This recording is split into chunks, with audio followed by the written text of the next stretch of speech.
I had a rough day, but that's life, it happens. Woke up on the dark side of my mattress. I guess I forgot to set my clock. Overslept, almost lost the job. And to top it off, I'm kinda hungry, but can't eat till I find my money. It's in my wallet, but my wallet ain't in my pocket. Can't remember the last time I saw it.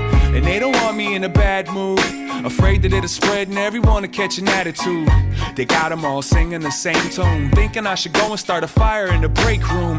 Co-workers make me sick, and the manager really ain't shit, but I can't quit, so I'm hiding in the basement, holding on to my face like fuck this place. Every day can't be the best day. Do what you can right now, don't hesitate. That's why we try to make love and get paid. Take the bad with the good, now let's play. Every day can't be the best day. Do what you can right now, don't hesitate. That's why we try to make love and get paid. Take the bad with the good, now let's play. Hell no, I ain't going to school. The teacher's a jerk, he must think I'm a fool. And all the kids mess with each other always, all day. Class warfare up and down the hallways. And if you ain't popular, nobody talks to you unless they mocking you. Not even the bus driver or the hall monitor. I might as well climb inside my locker, huh? It's a bad day, bad week, and a bad month. Don't nobody wanna trade with my bag lunch. Someday I'ma be so cool, but for now I got cheap shoes, so I keep losing. Girls give no love to a poor man. It's a prison, the clock is warden, and it won't get no better when I get home. So I listen to the voice in my headphones. It say, every day can't be the best day. Do what you can right now, don't hesitate. That's why we try to make love and get paid. Take the bad with the good, now let's play. Every day can't be the best day. Do what you can right now, don't hesitate. That's why we try to make love and get paid. Take the bad with the good, now let's play. Can't dance with an upset stomach. The overdraft notices just kept coming. Somebody broke into the porch and stole a chair. Top of your head stopped growing hair. Broken glass, computer crash. The car won't start and the tires went flat. Dog got loose, brought back a dead cat. Daughter found it and had a panic attack. Plus you ain't had sex in how long? Afraid to admit that the fire's all gone. The better half is talking about separate. You wish you could take it back to yesterday. You're not alone, it's hard as hell, but don't waste no time feeling sorry for self. We'll be right here with you through your war, cause you're the one that we make this music for. Now turn it up. Every day can't be the best day. Do what you can right now, don't hesitate. That's why we try to make love and get paid. Take the bad with the good, now let's play. Every day can't be the best day. Do what you can right now, don't hesitate. That's why we try to make love and get paid. Take the bad with the good, now let's play.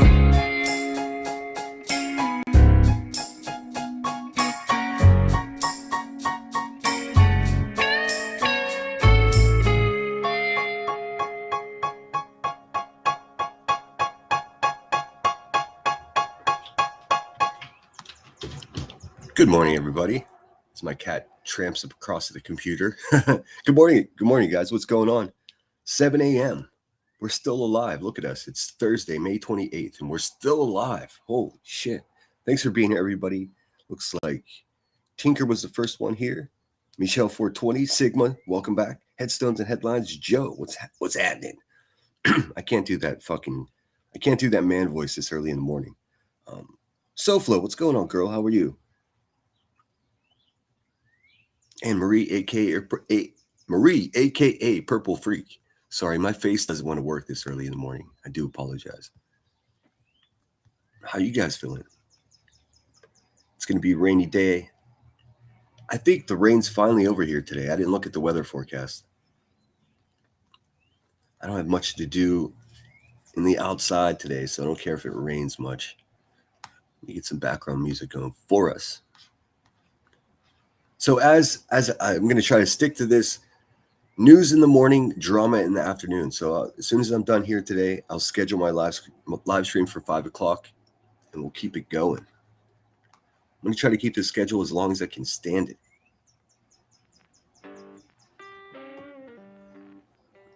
Sorry, I didn't mean to deafen you with music. So I've got a lot of stories.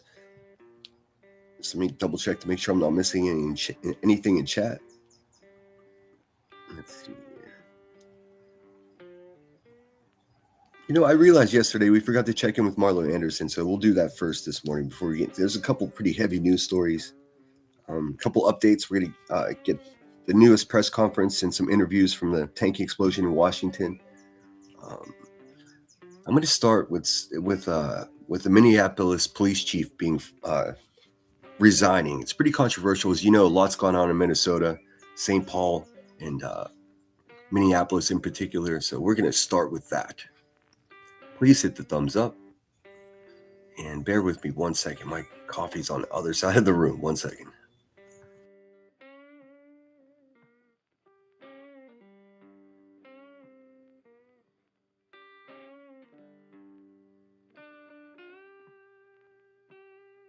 All right. Sorry about that. Sigmund says, my Chromebook is getting really grumpy and entitled. Well, tell me about it. I've been using the same Chromebook. I bought this Chromebook specifically for this YouTube channel, and it's full of all kinds of clips and half-made videos and shit. So yes, I am team grumpy Chromebook for sure as well. All right, give me 1 second. I'm gonna pull up this first article. Pretty interesting situation in Minnesota. All eyes on them for a couple of years now. So this is the Minneapolis police chief.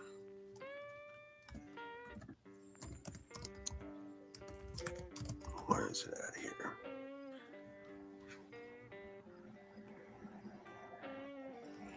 Let me just find, there we go. CBS is legit, usually.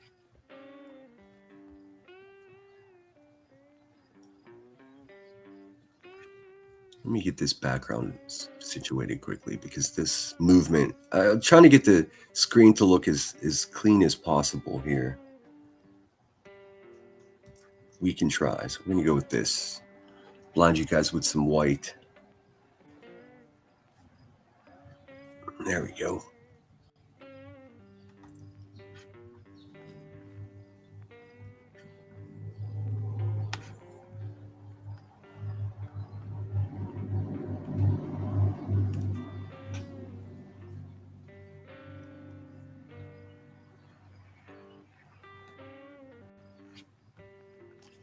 One second, guys. This never wants to situate the way I want it to.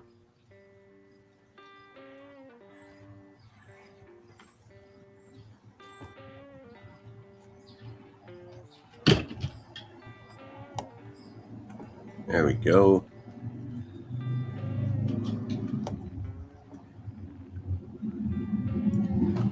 Why so glitchy? It's always so glitchy. Sorry, guys. I did a check to make sure there are no updates available, but it's still acting wonky. But I think we can see it from there. Let's see here. All right. Minneapolis Police Chief Brian O'Hara resigns after internal probe into his conduct, mayor says.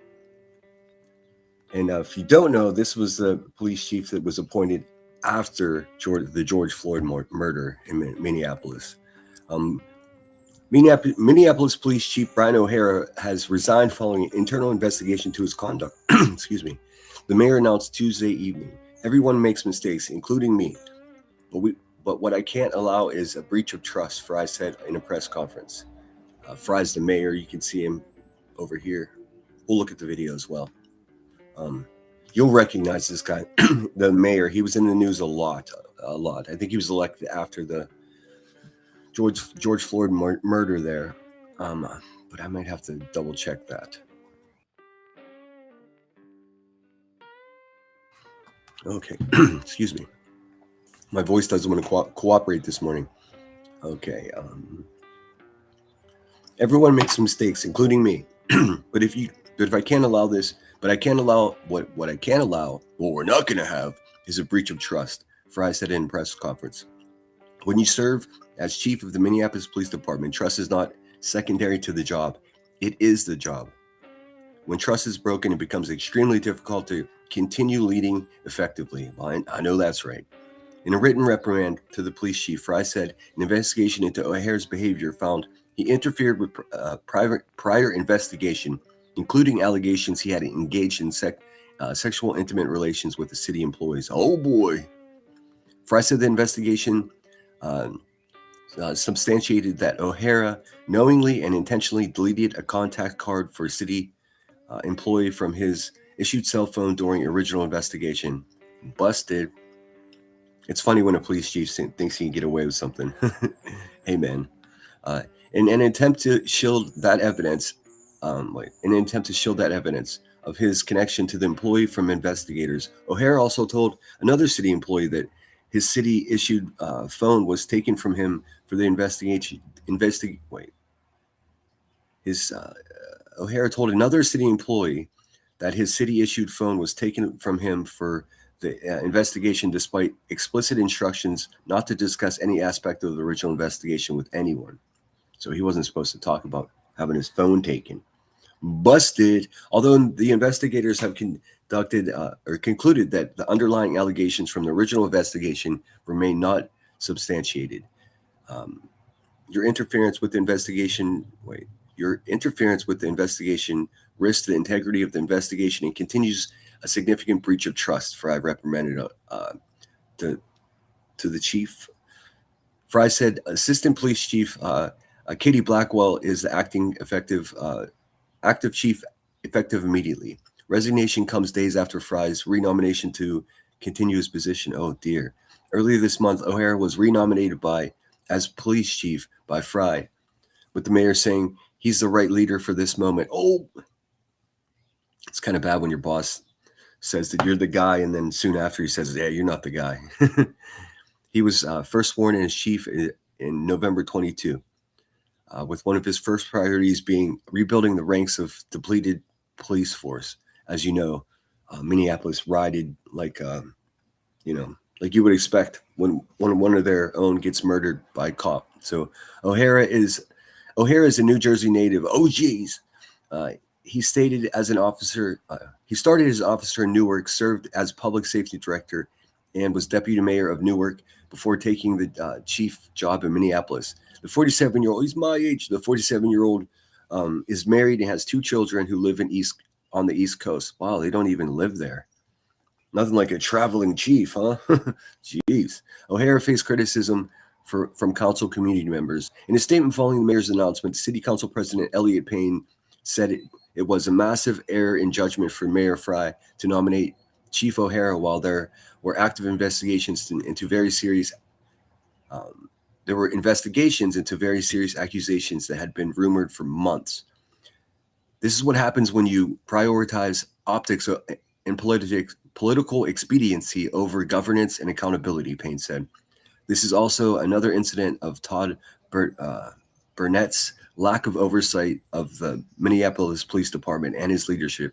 Minneapolis residents deserve better from leaders of such important public safety departments. Council members Soren Stevenson and Stephen Chavez both echoed Payne's comments, with Chavez adding, Hope is that Mayor Fry will work with the City Council to find a new chief and commissioner for the Office of Community Safety.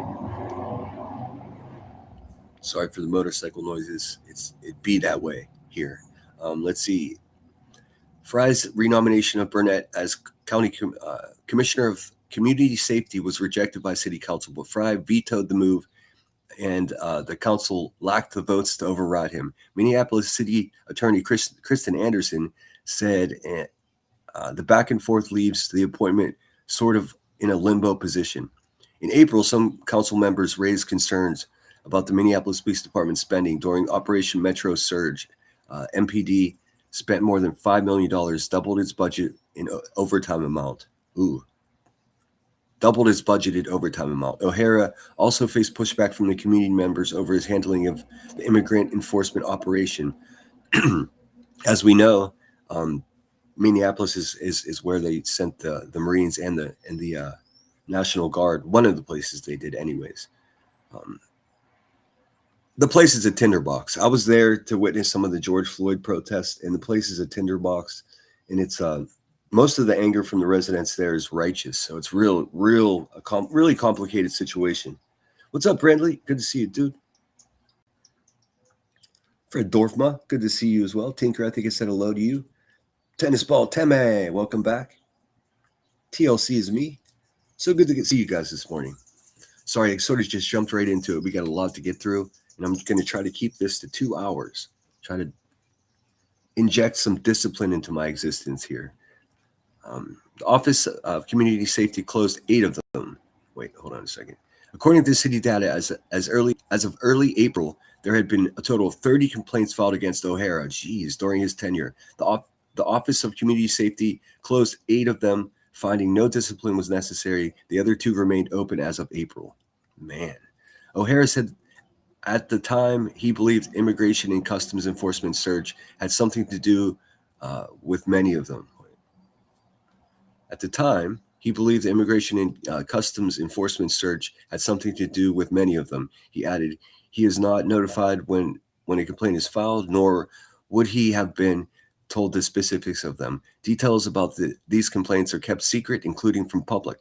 They can be lodged by a fellow officer or by anyone from anywhere in the county. Minneapolis residency is not required.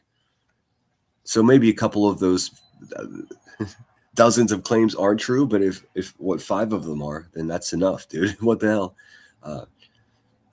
What the search for new police chief would look like? Let's see here. It was just 4 years ago when Minneapolis last went through the process of finding new police chief. Of January 22, Chief, how do you say that? Madaria Arredondo retired. He was less of a retirement and more of a beat feet, bruh. Let's see. The city then hired a consulting firm out of California to lead the nationwide search for a new chief. Recently, news outlets in Honolulu and Albuquerque reported their cities paying $100,000 for the selection service. Holy shit. So they were paying $100,000. The city paid $100,000 to recruit a police chief nationwide? What the hell? This guy's from New Jersey. His family's on the East Coast, and he's the police chief of Minneapolis, Minnesota, which is in the center of the country. I mean, what could go wrong? Just being a place that you don't know where you are, and you don't know. How can you be the police chief if you don't know the streets of the city that you're fucking the chief of? Anybody? You can't. It's ridiculous, dude. Anyways, part of that process in 2022 included surveying the public and creating a search committee. I got your search committee.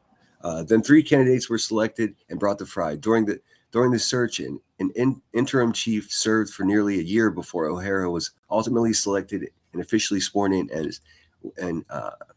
with unanimous support from the Minneapolis City Council. All right, so that's that. Shake up in Minneapolis. Let me get a video for you so I can reference that for you. 1 second. And I'm sorry, guys. Bear with me. My Chromebook's just being a wonka donk this morning. I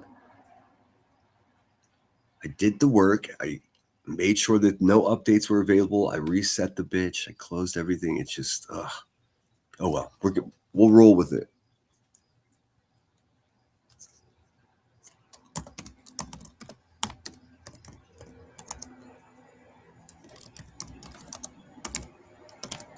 All right.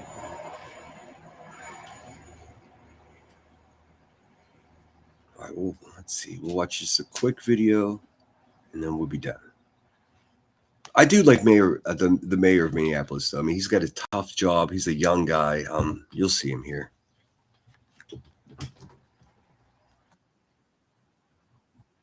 And he really did. I mean, could you imagine becoming a mayor in such chaos after the George Floyd incident? Murder. George Floyd was murdered. I'm not going to call it anything else. But to pull into that city, this young guy, and just try to organize chaos, man. He's done really a bang-up job. Just give me a second. Let me look at chat. Make sure I'm not missing anything. Rhonda, good to see you. Rhonda A11. It's good to see you, SoFlo. I think I got everybody. I hate when I miss anybody, though. I feel bad. Salty Mom 60, welcome back. Good morning. All right, let's get this switched out here. Mayor Fry.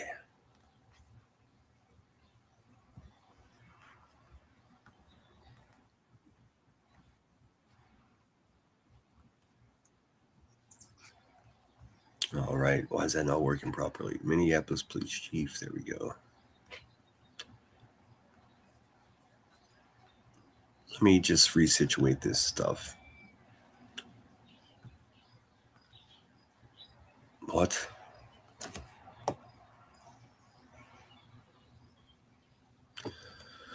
Hold on, guys. All right. See, now I'm having technical difficulties. Good morning. There we go. Much better. Forgot I had the music player open. All right, there we go. I informed the chief that I would be disciplining him up to and including discharge, and he resigned. I have accepted his resignation. Developing this morning, Minneapolis Police Chief Brian O'Hara is out. Mayor Jacob That looks like Superman's little brother, fucking Blark Kent. Fry made that announcement last night after an internal probe found what he called a breach of trust. We have team coverage this morning. We want to get started with our Barrett Leone, who joins us live with what that investigation was for and how our leaders are all reacting. Barrett. Yeah, Minneapolis Mayor Jacob Fry says an investigation found Chief Brian O'Hara deleted a contact on his city-issued phone during a different investigation. The original case was looking into allegations of inappropriate relationships with city employees, but was She's like, and I am not that city employee. A lot of this is going to be redundant. I just read it, but I'd like to offer a video as well as reading an article. Founded. Still, Mayor Jacob Fry says interfering with the investigation itself was enough to break trust in the department's top leader. The mayor says that O'Hara resigned after being told he could face discipline up to termination. Earlier this month, Fry had renominated O'Hara as chief, calling him. Okay, no one be offended, but doesn't he look like a Jersey Shore meathead? What's he do? What are you doing in Minnesota, bruh? The right leader for Minneapolis, but says these new details changes things. This is not about being intolerant of mistakes. Everyone makes mistakes, including me. But what I can't allow is a breach of trust. I mean, this guy straight up looks like he's going to go into a telephone booth and come out with a cape on. Look at him. When you serve as chief of the Minneapolis Police Department, trust is not secondary to the job, it is the job.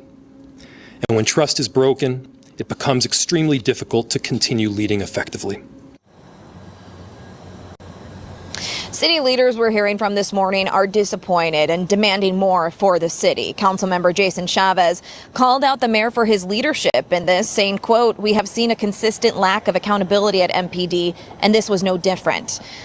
And Council President Elliott Payne called it a massive error in judgment for Mayor Fry to nominate Chief O'Hara in the first place. O'Hara first became chief in 2022. He helped lead efforts to rebuild the department amid staffing shortages as well as reform efforts.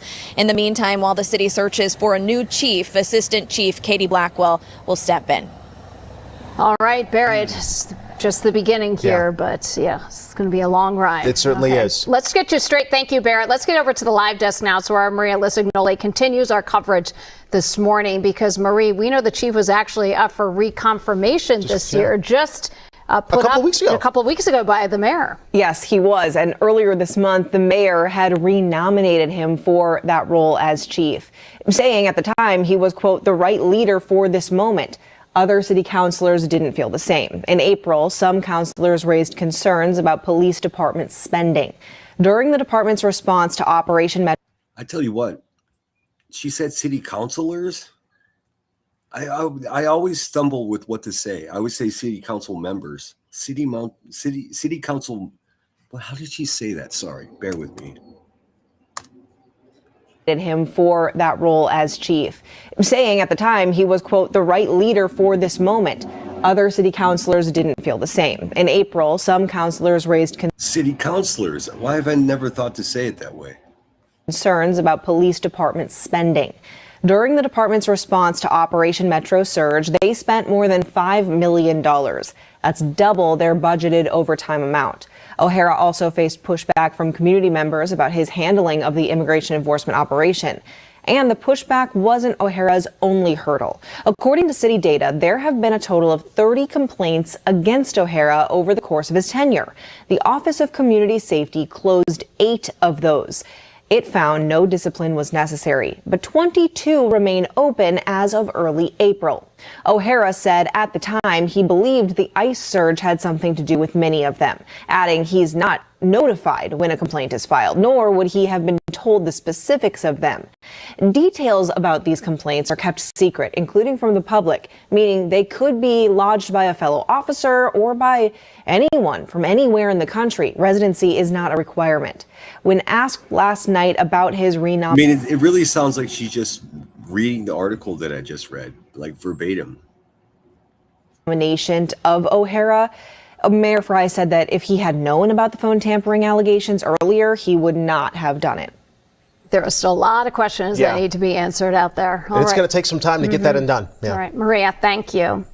Now, this announcement and the future of policing in Minneapolis is something we will continue to follow. Right now, WCCU, of course, digging into the complaints that were made, taking a look at Chief O'Hara's work here in Minneapolis and what comes next for the city. We'll have that coverage all throughout the morning. President Trump set to huddle with his cabinet. This is at the White House today. And We are going to talk about what's happening in Iran too, but I'm not going to go in this order. So thank you so much, CBS Minnesota, WCCO. So it's not the most informative video. I mean, I just read most of that, but you guys get the idea. So new mayor, new police chief, and the mayor still looks like a young Superman. So that's good. So where should we go next? We are going to revisit the updates. There's a new press conference for the explosion in the tanking explosion in Washington State. That's going to be towards the end of the live stream. This is something I wanted to show you guys, just because I found it interesting and I was curious what you thought. Looks like our federal government is, rideshare companies are unionizing. So this is a big drastic change in this what's it called? They call it a gig culture, a side gig culture. So this is kind of a big deal, and I know some of you do part-time deliver food and do Uber and stuff like that. So it may be applicable to you. Even if it's not, it's good to know what's going on in the world. So let's have a look at that quickly. Rideshare unionization. And you know what? I don't know enough about this to tell you whether or not it's a good thing for the workers. I mean, it must be if they want to be included in it, but hopefully they'll explain it to us. Let's see. If we're lucky, it'll make sense. And I'm wondering why it took so long. It's not like Uber driving has been new. Okay, so Massachusetts has unionized it, and it's spreading across the country. So let's see here. We don't need a 59-minute video. Here we go. This one will do. Now we're going to swing over to Boston. I know that's a terrible accent, but whatever. Let's see here. Rideshare companies officially unionize in Boston or Massachusetts. WBZ News, Boston. 5:30, rideshare drivers in Massachusetts are making history. They have now officially become the first in the country to unionize. The App Drivers Union will represent about 70,000 rideshare drivers. Thank you for staying with us. I'm David Wade. And I'm Courtney Cole. Now, most of the workers agree Uber and Lyft just take too much of their paychecks. But as WBZ's Louisa Mueller shows us, not everyone thinks a union is the right solution. Take a drive through the rideshare waiting lot outside Logan Airport, and you'll hear similar stories. Uber has been taking advantage of all the drivers. The gas prices have been going way up. Tales of frustration with Uber and Lyft. I've been here for 20 minutes, and each trip is $8.81. And meanwhile, they're probably collecting like $30, $35, $40 per trip. And how the companies collect fares, leaving a fraction for drivers. Sometimes it's always been a mystery, and I Uber a lot. It's always been a mystery how they get paid.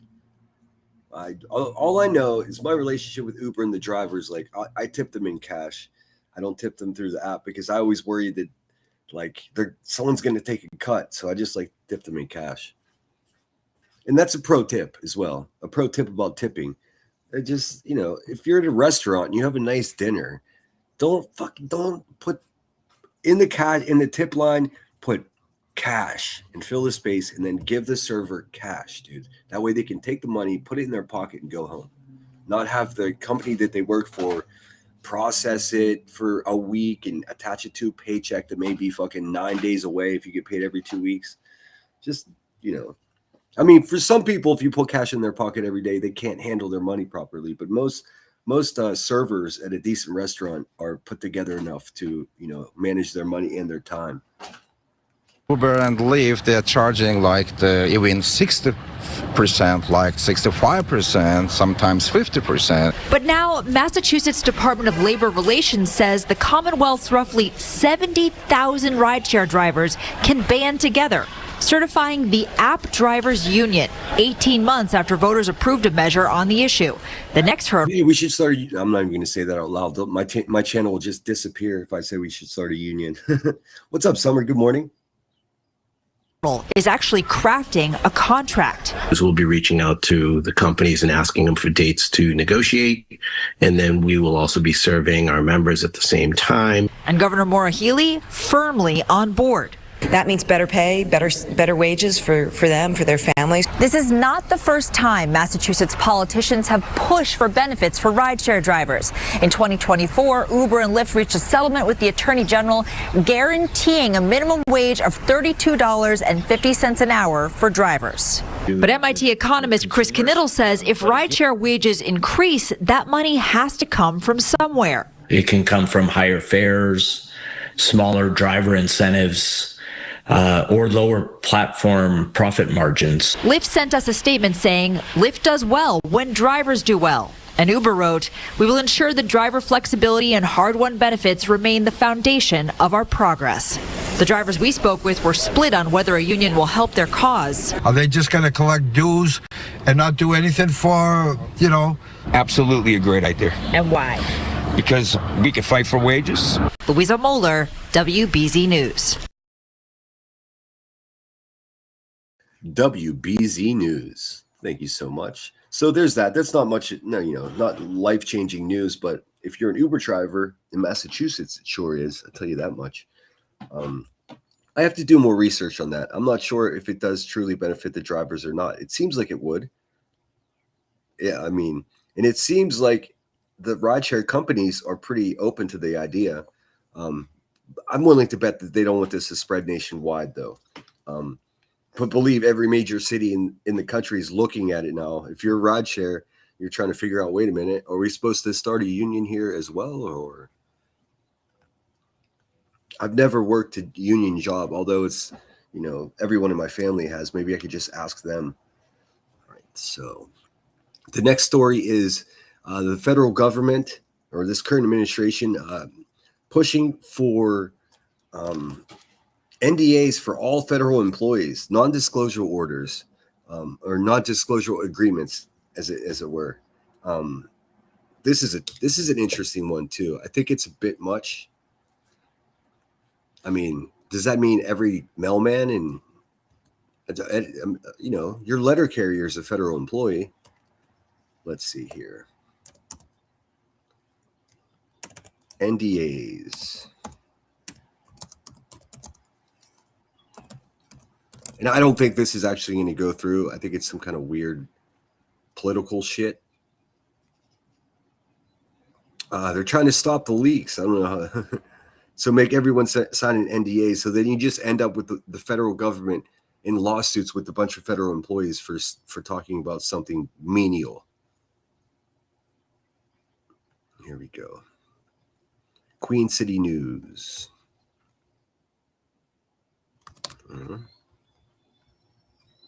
And please, guys, thanks for being here. And please hit the thumbs up, share this out. I do appreciate you.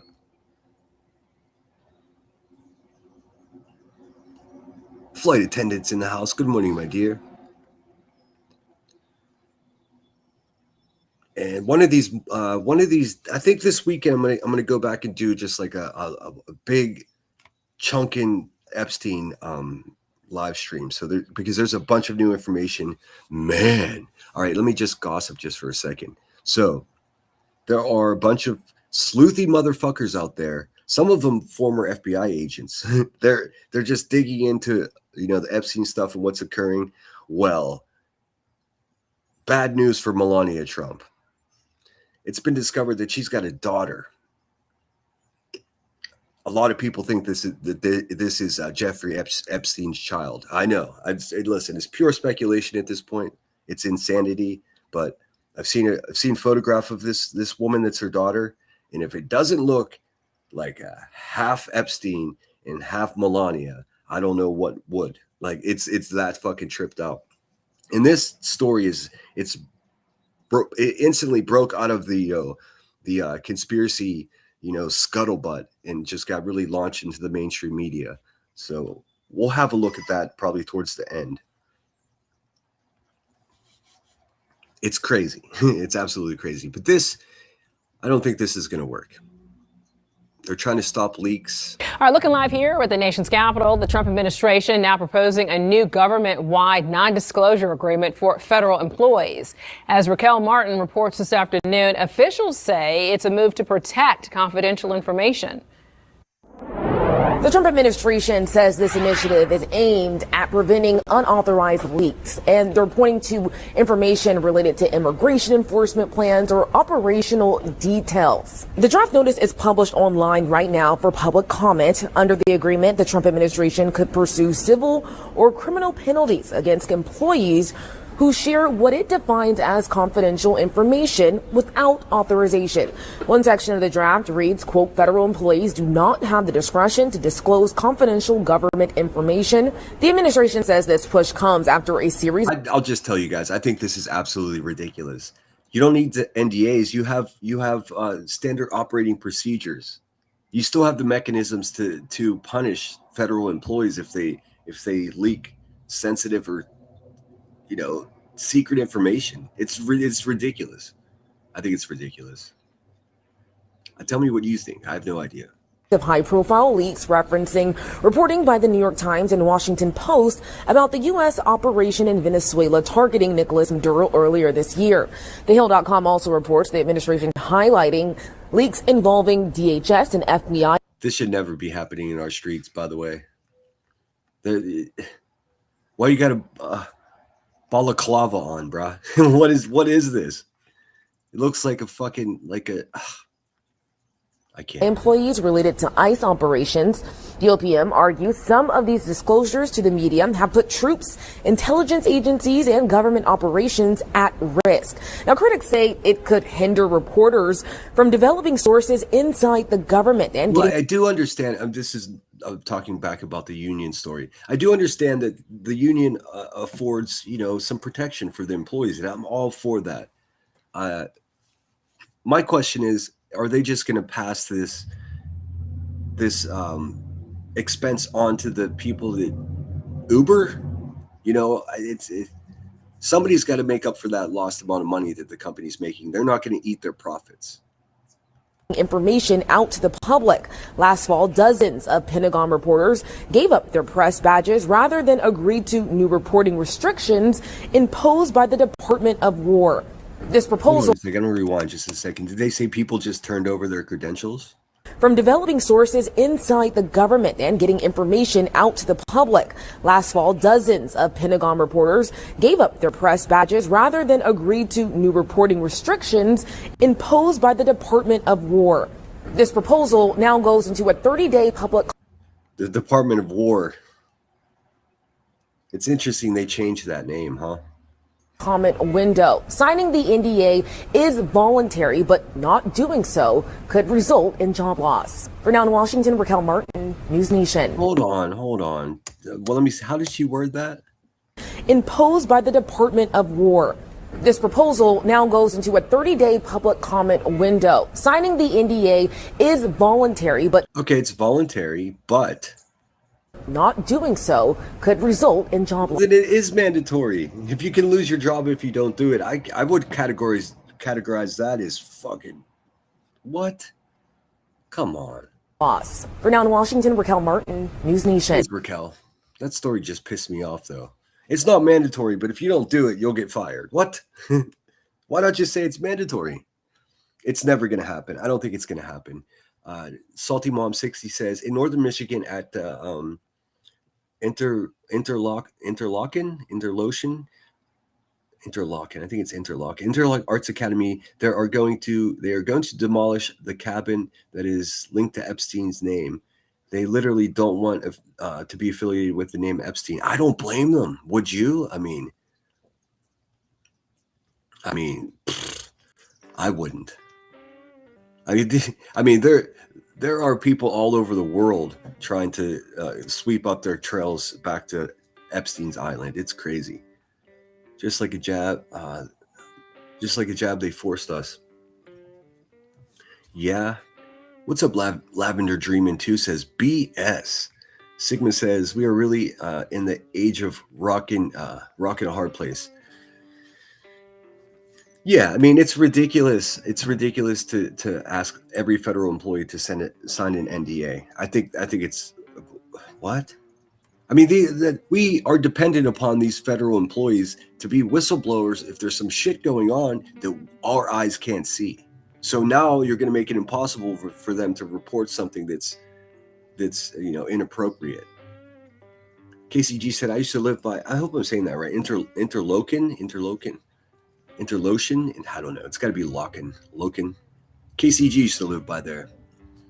All right, so that's that. There's not much else to that story. Like they said, it goes into a 30-day comment period, whatever the hell that means, but we'll revisit this. I promise you, to see where this goes. I have a feeling this is going to be the only news story about it, and it's never going to happen. No, I understood the Lavender Dreamin'. I got you.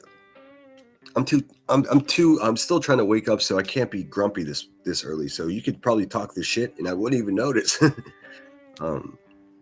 Thank you so much, Coco Poppy. Good morning to you, dear. And I'm sorry, I never have any idea what these things mean, but I do appreciate it. It looks like a flow state. I'm not really feeling in the flow state yet. Maybe we'll get there before this ends. All right, so that's that. I don't expect anything to happen with that, but I have alerts set up in my Google account to let me know if something does go down. Not expecting to hear anything for a month about that. Like she said, 30 days of a bunch of people doing nothing. So that's that one. Okay, so I'm going to go. This next story is this was interesting to me. I hope it's interesting to you. There's been grumbling around the tech world about these tech billionaires doing these secret performance enhancing drugs. Remember that movie Limitless? That's what these fucking weirdos are trying to pull off. I found it interesting, and we should have a look at this. I don't know much about the drug or anything, but we're gonna learn together here. Let's see.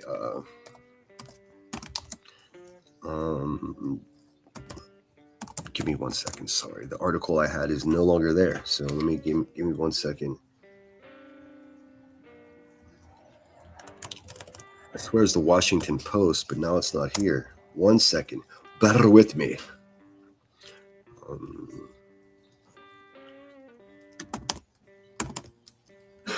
Performance. 1 second. Not Top Deck. And I think I'm going to try to make it to there's baseball games during the day next week for the Pittsburgh Pirates. So I think I'm going to take a field trip out there and show you guys that. And the weather is going to be better, I think. Let's see. Gosh dang it. Give me 1 second, guys. This article, I have to try to find it. I swear it was the Washington Post. Let me see here. Bear with me.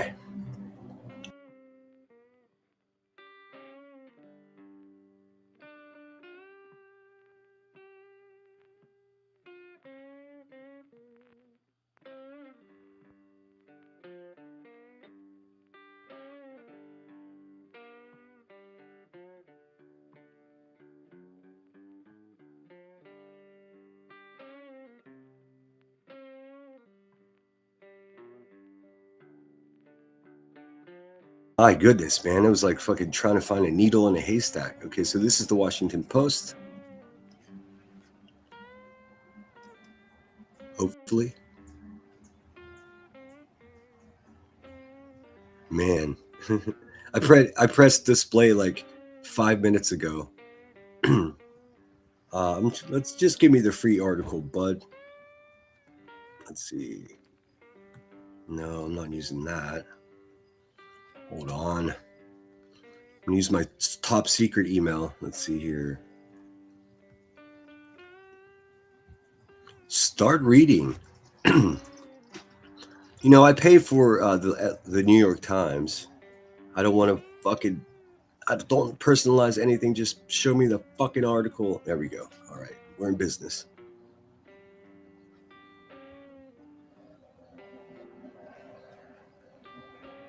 This shit's weird, guys. Also, I would absolutely try this, whatever they're up to. Come on with these pop-ups, dude. All right.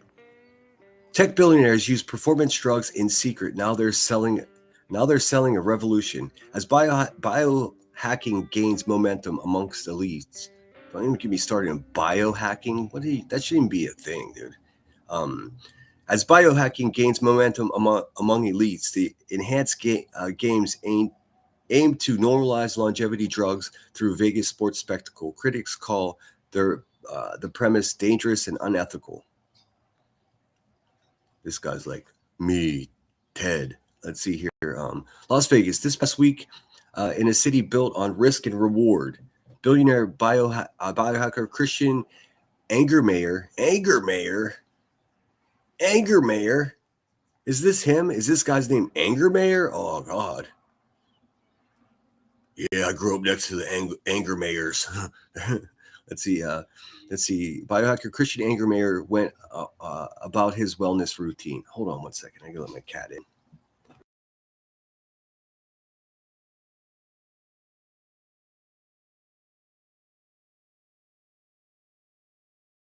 And right in time for the train to go by and interrupt my live stream. Hey, man, we just roll with the punches here. That's what we do. For fuck's sake. Let's see here. Oh, yeah, I grew up next to the Angermayers. They're a bunch of assholes, I tell you. He injected himself with the weight loss drugs, testosterone, and legal but off-label growth hormones designed to reduce deep layers of fat and regenerate his cells. To feel more outgoing, he added the peptide oxytocin, typically used by doctors to stimulate labor. Oh, we just learned about this.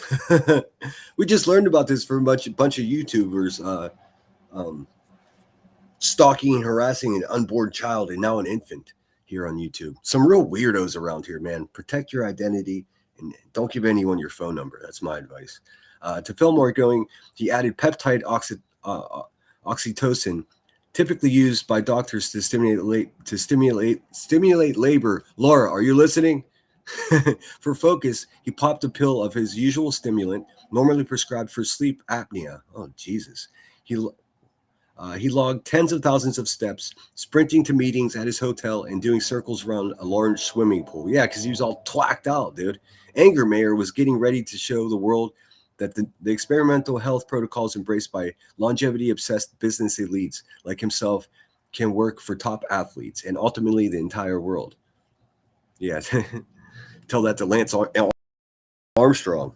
Angermayer, who at 48 looks a decade younger, is the co-founder and funder of Enhanced Games, a Silicon Valley-backed athletic tournament that breaks a cardinal rule of sports by encouraging athletes to take steroids, hormones, peptides, and any legal performance-enhancing drugs. Now, undoubtedly and inevitably, if you're a big-time sports fan, you've had this conversation. Would this game be more fun if these dudes were all juiced up? And the answer is probably yes, but then they finish their NFL career and they lose their minds. And then we have true crime cases. So absolutely using steroids as an athlete is a bad idea. It may give you an advantage in the long run or in the short run, but in the long run, it beats your body up. I don't care if this guy looks 10 years younger than he's supposed to. When he's 90, he's going to look 120. So, I mean, it's like, anyways, pure spec, just my opinion there. I mean, it would be fun to maybe, you know, write a funny movie where all the athletes were, well, hey, what are you going to do? Okay. The 42 inaugural participants who will compete Sunday in Vegas are elite swimmers, runners, weightlifters, some of whom are Olympic medalists. They are souped up on proprietary drug regimens prescribed by, the organization's team of doctors. Oh, good. The doctor gave it to me, so it must be fun, right?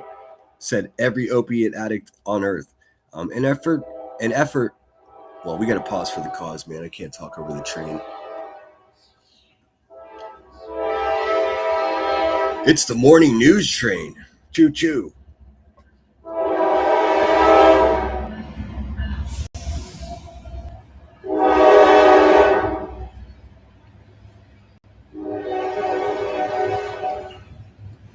It's crazy. I can feel whether the train is full or empty when it goes by. That's how close it is to my place. Anyways, they are souped up on proprietary drug regimens prescribed by the organization's team of doctors. An effort athletes hope will enable them to beat their personal records and earn millions in prize money. But Angermeyer, I mean, you got to change your name, bro. You can't be on steroids and call yourself Angermeyer. That's, hey, man. Angermeyer, co-founder of CEO Max Martin and their team of heavyweight investors have decidedly bigger ambition for their new sports franchise. They aim to mainstream experimental therapies. It's just called doping, dude. Just as those treatments are gaining cultural momentum and political acceptance. Is that the whole article? No. Enhance their telehealth platform will sell testosterone and others. Hey, Big Dip will sell testosterone and other supplements deemed enhancements to a wellness crazed public. What better marketing for these therapies? The founders reason than enabling the public to witness top athletes surpass peak performance goals, providing living proof that the science behind longevity drugs is real. Now, I've become interested in these, these people getting stem cell injections and all this shit, dude, because I follow the whole Rogan sphere. I've been, I'm a big stand-up comedy fan, and all those guys that moved to Austin, dude, all those comedians that moved from New York and Los Angeles and San Francisco and Dallas and Houston, everybody has now moved to Austin. They're expecting Austin's population to have doubled in the past 3 years. Think about that. Doubled. And something about these rich, elite, celebrity comedians, they're all doing it, dude. Every single one of them. Yeah, it's insane. It's a thing. In fact, Joe Rogan always references a specific clinic they use. It's like health and wellness clinic or some shit like that. And, and as a result, not just the guys in Austin are doing it, but then all the people that are coming to town are just like, oh, check out it's weird. A bunch of comedians with millions of dollars sitting in a room with IVs sticking out of their arm. It's like, dude, I don't know, man. Some fucking weird futuristic vampire shit. No. It says the company went public earlier this month with 1.2 billion valuation. Also, X is going to go public, which means you could buy stock. And it looks like it's going to start out around somewhere between $7.25 to $8, almost $900 per share. Pretty interesting. I didn't realize that, and this is off topic of this, I didn't realize that Elon Musk had merged his SpaceX and his the X social media platform together. So it's one company. So if you buy stock in SpaceX, it's also the value of that is also dependent on the value of the Twitter platform. It's weird. Anyways, the company went public earlier with $1.2 billion valuation and has ties to some of the biggest names in the business and politics. One of its main funders is a billionaire investor, Peter Thiel. And I don't know if you guys know who Peter Thiel is, but he's essentially the devil incarnate. He's the CEO of Palantir. I could do a whole week about this guy. So, But if you're interested, just look, just type into your Google search bar when this live stream ends, is Peter Thiel the devil, ? And just look for yourself. I mean, it's insane. This man's going around giving college lectures about, how it's okay to support the devil. It's weird, man. It's really weird. Let's see. One of the main founders, billionaire Peter Thiel, who has long been a fan of life extension treatments, including a process called parabiosis, which involves older people getting transfusions of younger people's blood. Dude, haven't we always talked about this? This is like the fucking a nightmare coming true. Another backer is 1789 Capital, a venture firm that counts JD Vance strategist Chris Buskirk and Donald Trump Jr. as partners. Well, there you go. Of course, these vampires want to live forever. Wellness and supplements are 6.8 trillion. Holy shit, $6.8 trillion industry. My God, fueled by celebrities, Make America Healthy Again influencers, and the manosphere. Fuck those guys too. On social media. Fucking, let's see here. Excuse my language, by the way. This stuff creeps me out so much, dude. Health and Human Services Secretary Robert F. Kennedy Jr., you know him as the guy that has brain worms. Robert Kennedy Jr., this guy, he has an infatuation with roadkill. I mean, also Google that. It's so tripped out, dude. Anyways, Robert F. Kennedy Jr., who said he takes testosterone, experimental hormones, amino acid chains, known as peptides for anti-aging, moved in April to legalize several peptides that have been restricted by the U.S. Food and Drug Administration. I don't know who this guy is. He looks like this man right here, he's 80. I'm just kidding. All right, let's see here. While sports officials and medical experts have raised ethical concerns with the unorthodox event, Anger Mayer, a serial entrepreneur who controls a $1.6 billion company dedicated to psychedelic medicine, had a different take. He said in an interview he believes it is immoral not to give athletes. It's immoral not to give athletes performance-enhancing drugs. Well, yeah. I mean, he's an investor. Being a professional athlete is very cumbersome and puts hard wear and tear on your body. Withholding drugs that can improve their performance is like sending a miner into a coal mine and denying them a helmet. Well, no. Oh, no. That's not what it is. Enhanced Game executives insist the competition is a legitimate sports enterprise, but others have cast it as a carefully crafted marketing scheme designed to turn athletes into advertising for a telehealth business that promotes controversial compounds whose benefits still remain unclear. Travis Tigert, chief executive of the U.S. Anti-Doping Agency, has called it Enhanced Games a dangerous clown show that puts profit over principle, warning that the event could encourage children and young athletes to believe they need to perform it. Well, they would need them to keep up. If everybody's doing them and you're not doing them and you're an athlete, then you're at a disadvantage. That's the problem. That's why they shouldn't be allowed. The fuck, dude. This is something we already figured out. It's not like steroids are new, but these new compounds that are undetectable, and there's no long-range studies on them. So sure, it may fucking make you shoot like you're getting shot out of a cannon. That's how fast you can run. But what kind of shape is your body going and your mind going to be in 10 years when you're no longer competing on a professional athletic level? And do these CEOs care what happens to you or these athletes? They don't. they don't. Let's see. A dangerous clown show that puts profit over principle. Warning that the event. I already read that part. All right. Peter Cohen, an associate professor at Harvard Medical School and practicing internist at Cambridge Health Alliance, who studies the boundaries between drugs and supplements, said it was really insidious to use athletes as both test subjects and marketing tools. That test subjects, that's the vibe I get from this whole thing too. You can take any athletic performance, claim it was based on the athletic performing peptides and then convert that into marketing campaign. Oh man. Chief executive and co-founder Martin, who at age 29 is also on a cocktail of longevity regimens. 29, he's already trying to fucking, what? Just be happy you're not 30 yet, asshole. What are you talking about? I want to look younger. If you're 29 and you want to look younger, what do you want to look 25? That's just ridiculous, dude. Told the Post that he was completely against the glorification of supplements and opposed the black market that has emerged for longevity products. He said that enhancements should be taken with medical supervision, even when they are being prescribed off-label. Okay, so he's not one of the guys. Excuse me.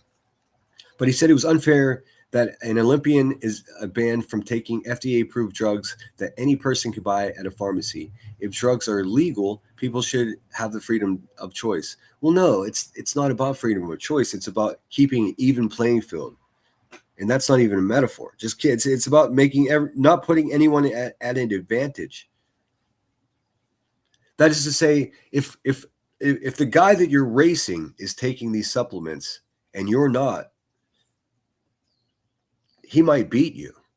So whenever the match is over and you didn't win and you're sitting there thinking like, how am I going to win? Your natural inclination is going to be, well, if they're doing it, I have to do it just to compete. And that's the problem. I don't want to see, I mean, maybe in like a comedy movie, I'd like to see a movie about football players that are all juiced up. That'd be fun to watch. But I don't think that, if I'm, watching any competitive sport, I don't want to have to wonder if one of them are on, have an advantage because they get injected by some mysterious serum. I think it's undeniable that, people that wouldn't be inclined to do these supplements would be forced to do it just to compete. And that's bad news.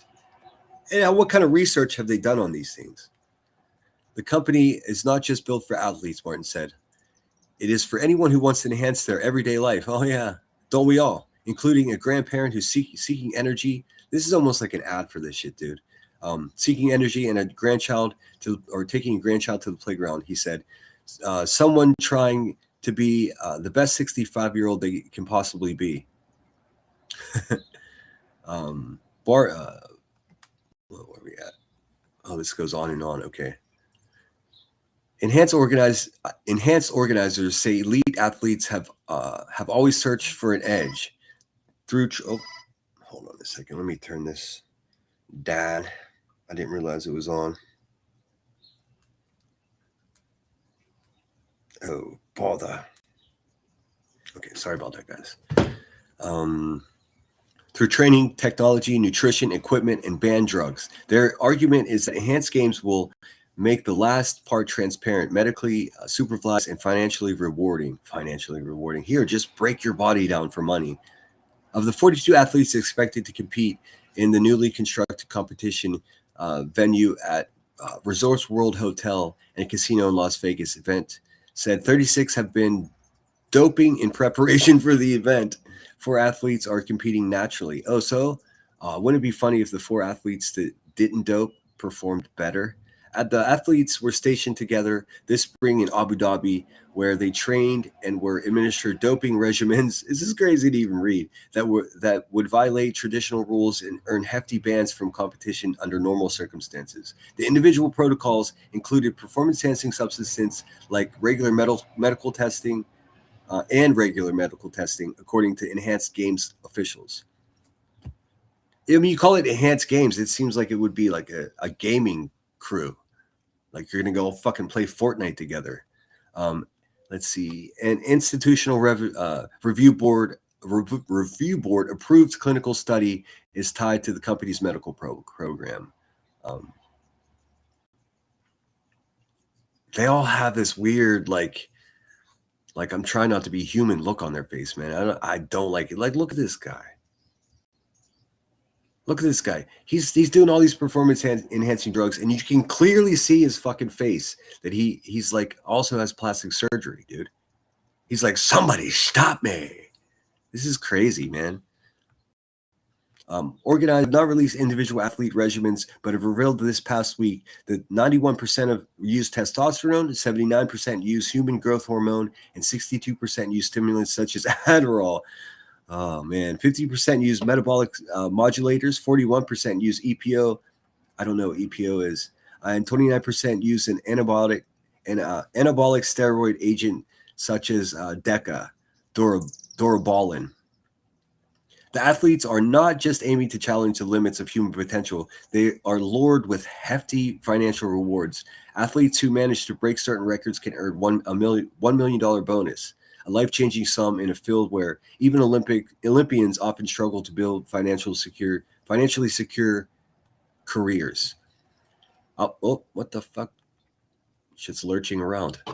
I'll be very straightforward. It's all about the money, said English swimmer Ben Proud, who won silver medal competing in 2024 Olympics in Paris. This is not what Olympic athletes would say is the epitome of This is not what an Olympic athlete would say is the epitome of sport. Even before the first event on Sunday, organizers say they already have proof of concept. In February 2025, an early signee named Christian, how am I going to say that?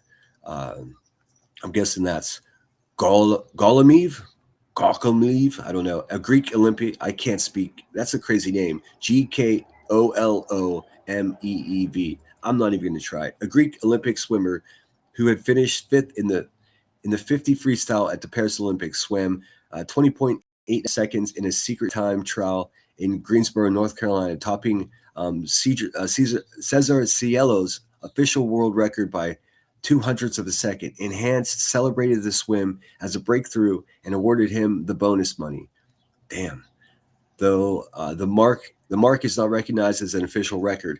See, that's who cares if you break a record and it's not official, dude, then you didn't break the record. It's just that simple. Ugly dude, huh? Let's see. Enhanced defense starts with a simple claim. Its medically supervised protocol is safer than secret doping the athletes have been doing for years. To enhanced officials, athletes in the study were permitted to consider substances across 5 categories: testosterone, esters, anabolic agents, peptides, and growth factors, metabolic modulators, and stimulants. All right, let me just give. So that's that. Maybe you guys don't care about that. I find it interesting. I'm going to see. Let me just take a note. I'm going to see if I can find some video of that event, but I'm not going to do that today. I'm going to move on to the next story. Let me just look in chat and see what you guys think about this. She says, when I was on testosterone, I had hella energy and get competitive, and my libido went through the roof. Well, I mean, that's what it does, man. That's what it does. Doing laundry and listing. Awesome flight attendant. So good to see you, by the way. Good morning. Good morning. All right, I'm behind my schedule, so we got to keep it moving here. I was too busy to even notice that my background music stopped. I will get better at this. This is like a training exercise. In a couple months, these morning shows are going to be much more put together. I'm challenging myself to build a schedule and offer as much as I can to you guys. That's the goal. All right, so that's that. Tech giants getting doped up.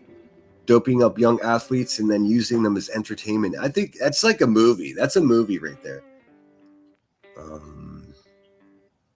Let's see. Well, this one's sort of in line with the same story. Do you guys know that they're setting up a fucking a UFC fighting ring right behind the White House? Where do you see this, dude? How many of these guys, I mean, I bet you the enhanced drug people are definitely going to be at the White House. You know what I'm saying, for this event? I'm not saying that UFC fighters are on, enhancement drugs, but I'm saying they're on enhancement drugs. Give me a sec. I'll pull this up. Man, I had everything in order, and now it's just a mess, so bear with me.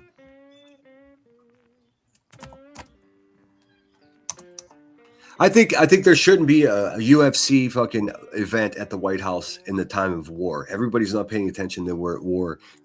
At no time historically was the United States at war and having fucking special events at the White House. It's inappropriate. It should be It should be solemn, and there should be planning, and everyone should be focused on how to get our American servicemen and women out of harm's way fucking immediately, and not watching a bunch of men fucking curl up in balls with each other with their crotches in each other's face at the White House. It's fucking, listen, I like the UFC, but I mean, it's so inappropriate. I can't even put it into words. It's so inappropriate. But have a look for yourself.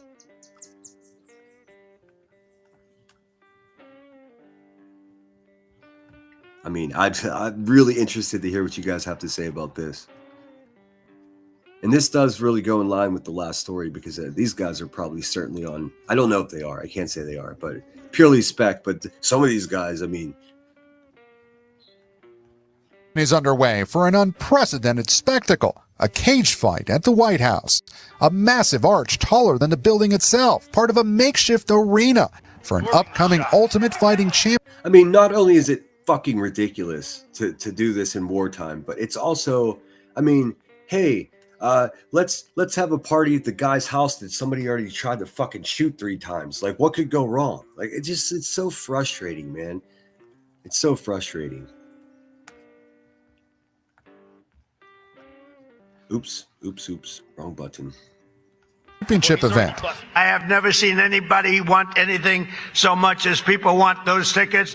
Yeah, fucking, except I've never seen anybody want something more than Melania wants a fucking divorce from you. The top with that right hand. The mixed martial arts matches are scheduled for June 14th to celebrate America's 250th anniversary. The date for the fight also happens to be President Trump's. Do you know that guy's wife doesn't even live anywhere near him? He's in Washington, D.C. She's never moved from New York City. She moved to New York City in 1989, and she's never left. That's just where she lives. She doesn't even like him, dude. Birthday. It's a remarkable sight, the construction looming over the West Wing and the cranes for the ballroom project on the other side. The president has said that this temporary... You got your fucking ballroom right here. Arena will hold more than 4,000 people. We are going to pull off the boldest idea in sports history. Tickets are free, and the UFC is free tickets. What could go wrong? Footing the bill for the event. But NBC News has learned sponsorship packages that include ringside seats have been selling for $1 million or more. I tell you what, I would go and I would get kicked out by the Secret Service for standing there and just go, all of you fucking suck. You all suck. I would just sit there and just repeat that until somebody punched me or security took me out of there. What is this? Look, these people don't even know that our country's at war right now. It's so offensive, man. I can't even tell you. I mean, in the past when we had wars, just as society, we fucking tighten our belt loop and fucking sacrifice. You know?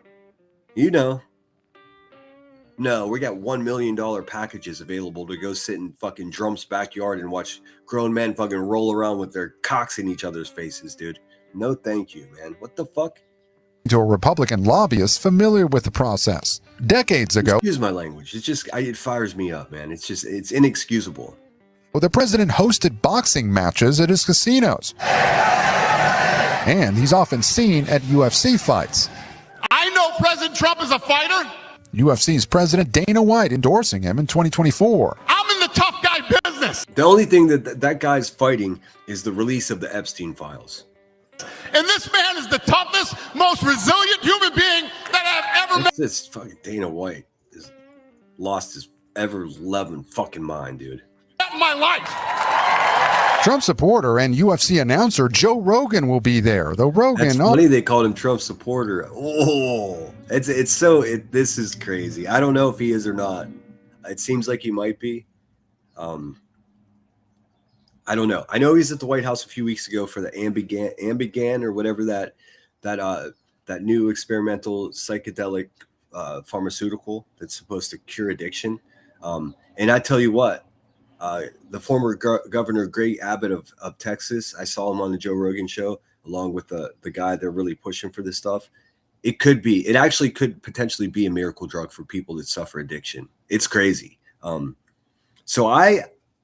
Because I kind of like Joe Rogan, in my mind, I'm trying to just assume that Joe's trying to use his access to get help get good things done. But who knows? He could be bought and paid for like the rest of them, for all I know. Also called the event a gimmick. Life is a gimmick, the president responded, but it's a good gimmick. It's going to be amazing. It's going to be the best. Listen, life is not a gimmick. This is your performance. This is not a dress rehearsal. It's not a gimmick. Dude, fuck this guy. All right, Gabe, we see that construction right there behind you. And to be clear, these will be real fights. This is not have a good day, Salty Mom. Exhibition. Yes, Tom, MMA fights can get bloody, but the president's been a fan for a long time, and Dana White says it was the president's idea to hold this fight here at the White House. The fighters are even set to walk out from the Oval Office. Tom. We thank you for watching, and remember, stay updated on breaking news and top stories on the NBC News app or watch live. Thanks, Tom Lamas. All right, so I'm looking to see when that UFC fight is. Yeah, have a good day, Salty Mom. Let's see. I think Trump wanted Iran to be his legacy. No, the only reason we invaded Iran was to cover up the fact that half of the government officials that are serving right now are pedophiles. That's what's going on there. All right, so on to the next story. So we have that to look forward to. I'm trying to figure out what date is the UFC fight at the White House. I don't know. Let's see. So that's that one. Tech giants. All right, let's look at something fun. I know my audience. I'm going to show you the sexy priest of the hold on one second here. The UFC event with the White House officially named UFC Freedom 250. Oh god. Is scheduled to take place on June 14th, 2026. June? Man, they got that stage shut up early, huh?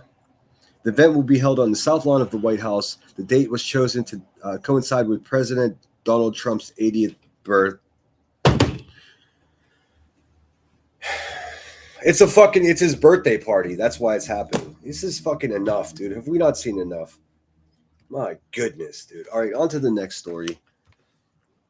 Sexy priest. Sexy. Hey, ladies, this one's for you. Give me 1 second to pull this up. I think the better video is not English, so I'll have to pause and read it to you. But this is a story you may have heard years ago, but they just figured out who this. So here, I'll just show you. There's a calendar of sexy priests. And people have been trying to figure out who this guy is. I guess he's the best looking one. And let's see.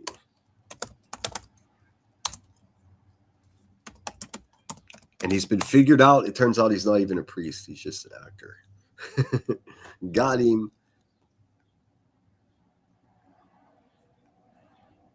So this is 3 years ago. Here, let me just show you what I'm looking at. So this was a story a few years ago. I watch the Young Turks. I like them. You see, the hot priest calendar is testing Catholic celibacy. Okay, so we're gonna watch this one. This is from this one's from 3 years ago, and then there's an update to this story, as you can see. Let's have the Young Turks set it up for us, though. This is funny. Finally, the moment that I'm sure our audience has been waiting for. Hot priests. I don't even like this. This isn't even really a story. Let's just keep it real. No, this is a very important story. This is wait. You know what I'm hearing? Breaking news. It's breaking news. All right, so turns out that hot priests exist, and Fleabag might have made hot priests a trendy thing. And if that's the case, I'm here for it. Okay, they got to change the whole celibacy thing, because hot priests who are celibate doesn't seem to make much sense to me. But they've been around for a long time. Take it from Piero Pazzi, a Catholic photographer in Italy who's published a best-selling hot priest calendar for almost 20 years now. And we're just hearing about this now. All right, well. Apparently news does not travel fast. Good news doesn't travel fast. And the calendar is officially called the Calendario Romano, okay? And Pazzi has claimed in the past that he sells around 75,000 copies a year. Wow. Holy shit. Wow, people are really into priests. I mean, here's what people are into. Hot people. hot men in this case. Okay, that Fair. people like Yeah, hot. yeah, Sigma. This is actually really, it's a funny story, man. This poor guy, they found him and he's just like, I'm sorry, I'm not a priest. You'll see. I don't want to spoil it. People. Yeah. Okay, I'm kind of like a hot person. That's what Trump would say. Yeah. Okay, so here's why he does the calendar in the first place. Pazzi says the calendar is a clean and honest product that simply advertises Rome and its most eloquent symbol, the Catholic clergy. Agree to disagree, but we'll continue. He says he created it to educate the tourists who visit Rome by providing precise information on the Vatican state with facts and tidbits written inside. He describes this as very simple information. Hey, what's up, Tripper? Tripper said, I'm so black-pilled, I have to bite my tongue when it comes to politics. Yeah, I don't mean to bring up politics, but and I don't think that pointing out that fucking Donald Trump is a big sack of shit is even political. I don't think that's a political statement. It's just a true thing. You know, if he was my garbage man, I would still think he's a piece of shit. If I went to my deli and got a sandwich made from that guy, I'd be like, man, that guy's a real fucking piece of shit. It's just that simple. It's not political. It's about the man being inept. Which the average tourist fully disregards. Very simple information, like their phone numbers, so you can reach out to them. Okay. Tripper, Tripper says, I'm sorry, I'm like talking about something else while I play this, but Tripper says, what's underneath the new ballroom? That's my question. It's a fucking nuclear bunker, dude. It's insane. I've been to the Vatican back in 2007. I was there. So you're an expert. So this a bit of an expert. Yeah. So this is like when the politicians are like, now I know foreign policy. I've been down. I'm gonna skip ahead because this video is way too long. I just want them to get to it. Or do they not get to it? There we go. I sussed you out. I know you. Okay. All right. So in all seriousness, let's get to the good stuff. Here they are. I don't know what this guy's name is. He's beautiful. He's a beautiful man. God bless. Okay. Literally. Also, he's a priest, really? They're so young. He's assigned to raves. I mean, he does look like a raver. I got to keep it real. Yeah. What a shame. Okay, let's go to, you can't really see that guy's face, but look, this is the thing. They go against the grain of what you would typically think of. And also, I ordered 5 of these calendars for my giveaways, by the way, future giveaways. So you may be lucky enough to get yourself the Hot Priest calendar. As a priest, right? You think of priest, you think of a guy who looks like the Pope. Let's keep it real. An old frumpy dude. An old guy, yeah. Yeah. And I'm they're beautiful older men. I mean, Kevin Costner is my fave. Okay. All right, I don't care. Bernie Sanders. I like Bernie Sanders a lot as a politician. Okay. I'll just put. So this is our That was guy. the sense I got from that. No? No, this guy's eating it up, by the way. He loves it. He's like, yeah, I know I'm good looking. I know I'm a good looking. So this is 3 years ago. They totally think he's a priest. Everyone's like, oh, hot priest. And then boy, oh boy. And then boy, oh boy. This is Associated Press. And this is, he's speaking in Italian. So I'll have to read the subtitles to you.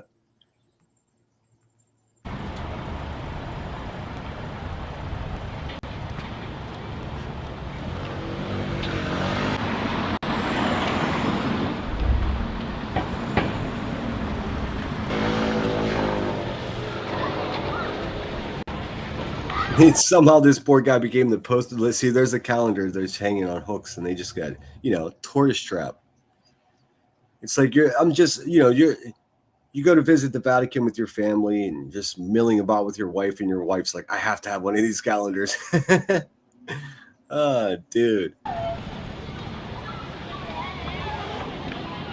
I was 17. I lived in Palermo. I'm from Palermo, and I said, "Do you want to take part in this project?" Oh, it is in English. Okay, so they were just, hey, we need an Italian guy that could barely speak English for this piece. What the fuck? I lived in Palermo. I'm from Palermo, and I said, "Do you want to take part in this project?" I said, "Yes, absolutely." And from there, it was a moment before I found myself in front of a church in the center of Palermo, dressed as a priest there. It was also a lot of fun. Actually, that smile, which seemed so Enigmatic was really just the grin of an embarrassed kid because my friends were standing there laughing their heads off at me since I was dressed up like a priest in front of everyone else, wasn't I? Wasn't I? It's pretty funny though. Like, do you ever like your friend's a photographer and they're like, "Hey man, will you put this on for this photo?" You're like, "Yeah, sure, why not?" Never. I bet he never expected to be the poster child for fucking hot priest, dude. That's hilarious.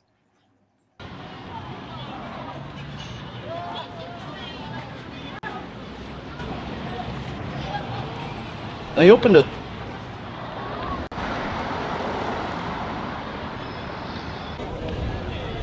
Here. Yeah, that's what priests look like. For me, it was a game. It was a photo taken of a friend. It certainly had its financial benefit, and I am pleased about that. But for me, it was a game, and it remains a game. It gives me the opportunity to conduct this interview with you, to perhaps experience that colorful moment on television, and that is fine, as it is all in good fun. Fun is much more valuable than money.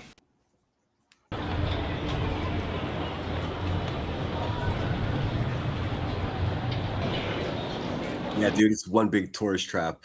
Just a huge tourist trap.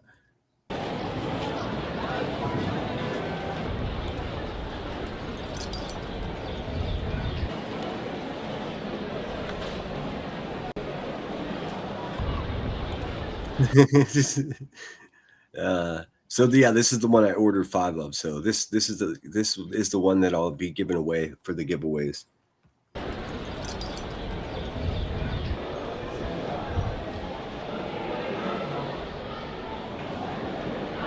I mean, I'd imagine like if you're at the Vatican and you're looking for a date, and there's some guy that looks like that, and and you're a lady, and you're like, "Hey, this is the perfect time for me to take the priest off the bucket list," and then you find out he's fake. Would you be mad if you found out that the priest was fake, or does it matter? I don't know if it matters.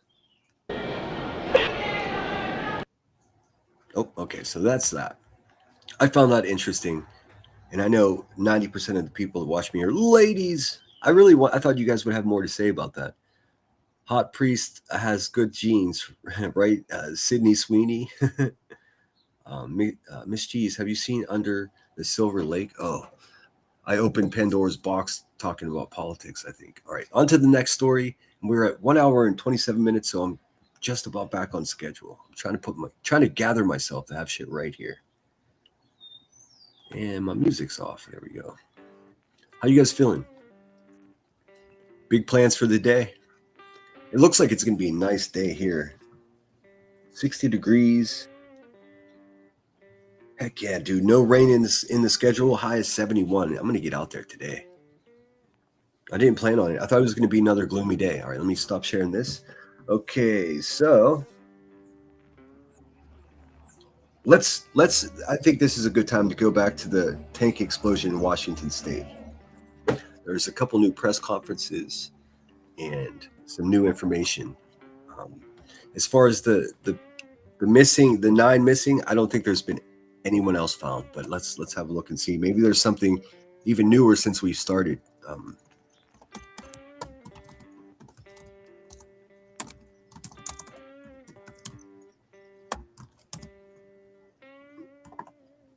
Bad news. When I pulled up the wide shot of this complex, industrial complex where this occurred, it was right next to the river. And initially they said none of it got into the river. Of course it did. And they say that in a press conference. That's bad news. Where is the new press conference? Sorry, guys.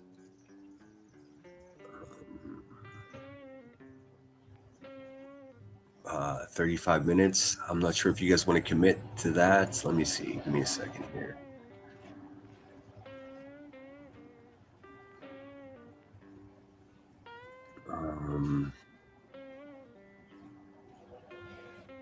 All right. So this is from 2 hours ago. So this may be our best bet, and then we'll look at the press conference as well.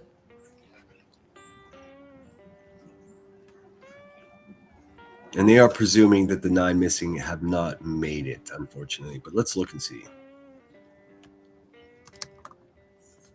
We're now getting a closer look at the scene of that deadly chemical tank accident at this paper mill in Longview, Washington. Images from inside the damage zone show a pile of contaminated gear roped off, all of it set to be destroyed. These fire boots covered in so-called white liquor, the toxic substance used in the paper-making process. More than 550,000 gallons of it spilled out when the tank ruptured early Tuesday. 2 people have died. The 9 workers still missing are now presumed dead. Waking up this morning to families slowly starting to post that their family members are gone, and it's difficult. It's my biggest fear, and now my friends are living this fear. Officials say the damaged tank is still holding thousands of gallons of hazardous material, but remains stable.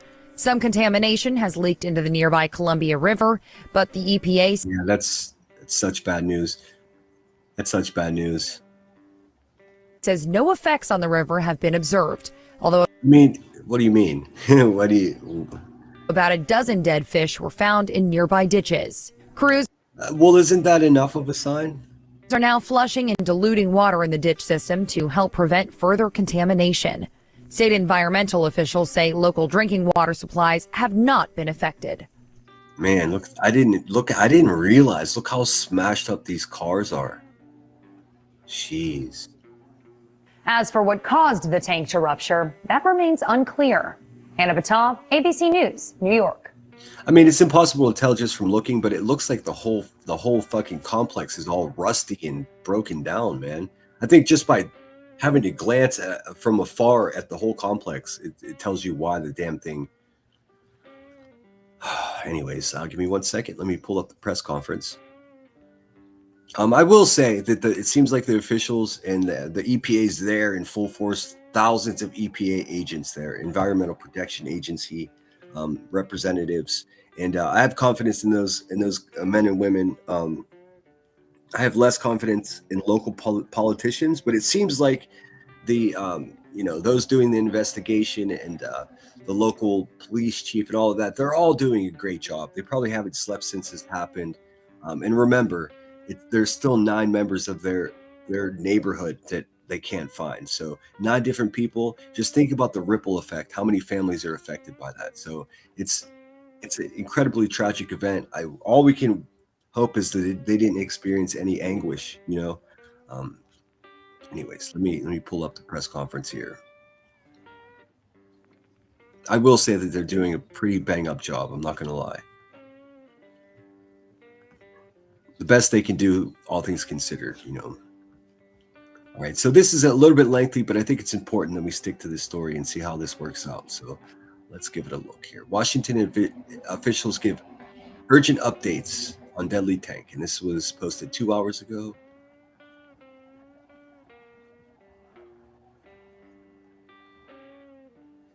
And has follow-up appointments through the following days. Hold it. Did it really start mid-sentence? Oh, that's fun. I love when videos start mid-sentence. It's always so cool. He's remained hospitalized with injuries. The firefighter that was injured during response has been released from the hospital and has follow-up appointments through the following days. We can also confirm that 1 individual transported from the scene on Tuesday succumbed from their injuries, bringing the total number of confirmed fatalities to 2 of those transported. Operational conditions, it still remains active and it's extremely hazardous in the recovery environment. Recovery operations will continue as the conditions safely allow. It continues to be incredibly difficult for us on the incident and everybody that's involved. We appreciate the professionalism of the responders working this operation and the patience and support everyone has shown. At this time, I'd like to turn things over to our Governor, Bob Ferguson. Thank you. Thank you all for being here. I'd like to start by echoing our deep appreciation for the brave and important work of our first responders who are operating under extremely challenging circumstances, and we appreciate their service during this really difficult time. We're bracing ourselves for this being the deadliest industrial tragedy in modern Washington state history.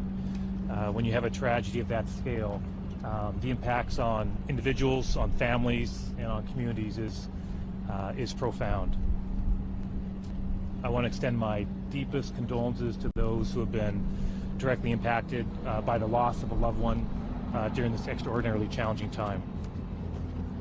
This is a resilient community. We have certainly seen that in the response to this tragedy. I certainly saw that last night at the vigil. They have released. They are slowly releasing the names of the 9 missing, and I don't see any benefit in publicizing their names. To be quite honest with you, it seems like the family wants some privacy, so it's probably best that we don't. And you know, in a couple weeks from now, once the investigation's better understood, then I'll show you pictures of those who perished. I don't feel like it's the right time to do that. They still haven't been found, you know? And we're going to need every ounce of that resiliency in the weeks, months, and years ahead. I also want to emphasize that the coordination between agencies and between governments is very strong. And we would expect nothing less, but I know it when I see that level of cooperation. That is certainly happening here, and I deeply appreciate everybody's hard work to make sure we're dealing with the challenges in front of us. I just want to provide a very brief update on state resources that are being deployed to assist. I'll keep this very brief. Today we have 46 members of the Washington National Guard on site. That includes 10 civil support team members currently working to support the Department of Ecology on air monitoring. To reemphasize the results of that testing so far, which I think was mentioned before, but it bears repeating, those results show no evidence of airborne contamination. We will, of course, continue to monitor. I think that the main thing that's changed, that I'm not sure if it's been relayed to you in this yet, is the feds are there. It's a full federal investigation, as you would expect it to be. But they arrived like the cavalry, hundreds, maybe even 1,000 people. Over the coming days. We also have 20 members of the Homeland Response Force who will assist with decontamination. We have 8 members of Fatality Search and Rescue to assist with recovery. We're thankful to those members of the National Guard and to other members of the National Guard who are on site assisting in a variety of ways. The Department of Health is also on site working with the local health department on a public health assessment, and their mass fatality coordinator is assisting the coroner and area hospitals. The State Department of Ecology remains on site. They continue to test water quality and working with federal partners and the company to make a plan to remove white liquor from the site. We have recovered approximately 12 carp from the dikes that have died. L&I will be meeting with injured workers and the families of those killed to help them understand and access the benefits that they are entitled to. Our State Employment Security Department has activated its rapid response team and has reached out to both the company and the union that represents the workers here, the Association of Western Pipe and Paper Workers, to offer resources. Again, I just want to conclude by saying how much I appreciate the tremendously coordinated efforts that are going on, the bravery of our first responders, and on behalf of the people of the state of Washington, we'll just repeat what I said last night, is the state is here and will be here as long as it takes to support the families, support victims, support folks impacted by this tragedy for as long as it takes. We're committed to that, as all of our partners are. With that, I want to turn it over to the Congresswoman. Good afternoon. First responders, emergency workers, and nurses saw unthinkable horrors yesterday, and I am encouraged by how people are checking in on each other. We saw last night at the vigil, and we've seen throughout today, we need to pull together to get the answers that we need here. If you're not in a trades family or a mill family, it can be hard to understand how devastating an industrial accident like this is for a mill town like Longview. Folks here have watched mill after mill close across the state, always wondering if their plant or job is next. And today that fear has reached new heights as people wonder if this accident will be the last straw for a viable mill and the first step towards closures. The mill workers I've talked to want full accountability. They want a comprehensive, unbiased investigation into how this could have happened, so the failures can be addressed, so we can have safe jobs, come home to our families at night, and rebuild public trust. This is their lives. This is their land. This is their livelihoods. And the reality is we've watched as financial interests have squeezed all the grease out of the system, and it starts a death spiral. Layoffs, some electeds parachute in and layer on more regulation as a backstop, and companies struggle to keep up and invest in lawyers when we should have investment in infrastructure and mill equipment. And sometimes we see workers left holding the bag, enduring more layoffs and forced into overtime. And we can't be blind to these pressures as we look for answers. And we can't look past the grief. It is so easy to look past the pain and suffering here and try to solve problems before we understand the depth of loss here. And so I'm so grateful for the team here who's remained doggedly focused on recovery and the safety and security of our land and our families and our community as we endure an unthinkable tragedy. And with that, I'll turn it over to Chief Goldstein and Amos.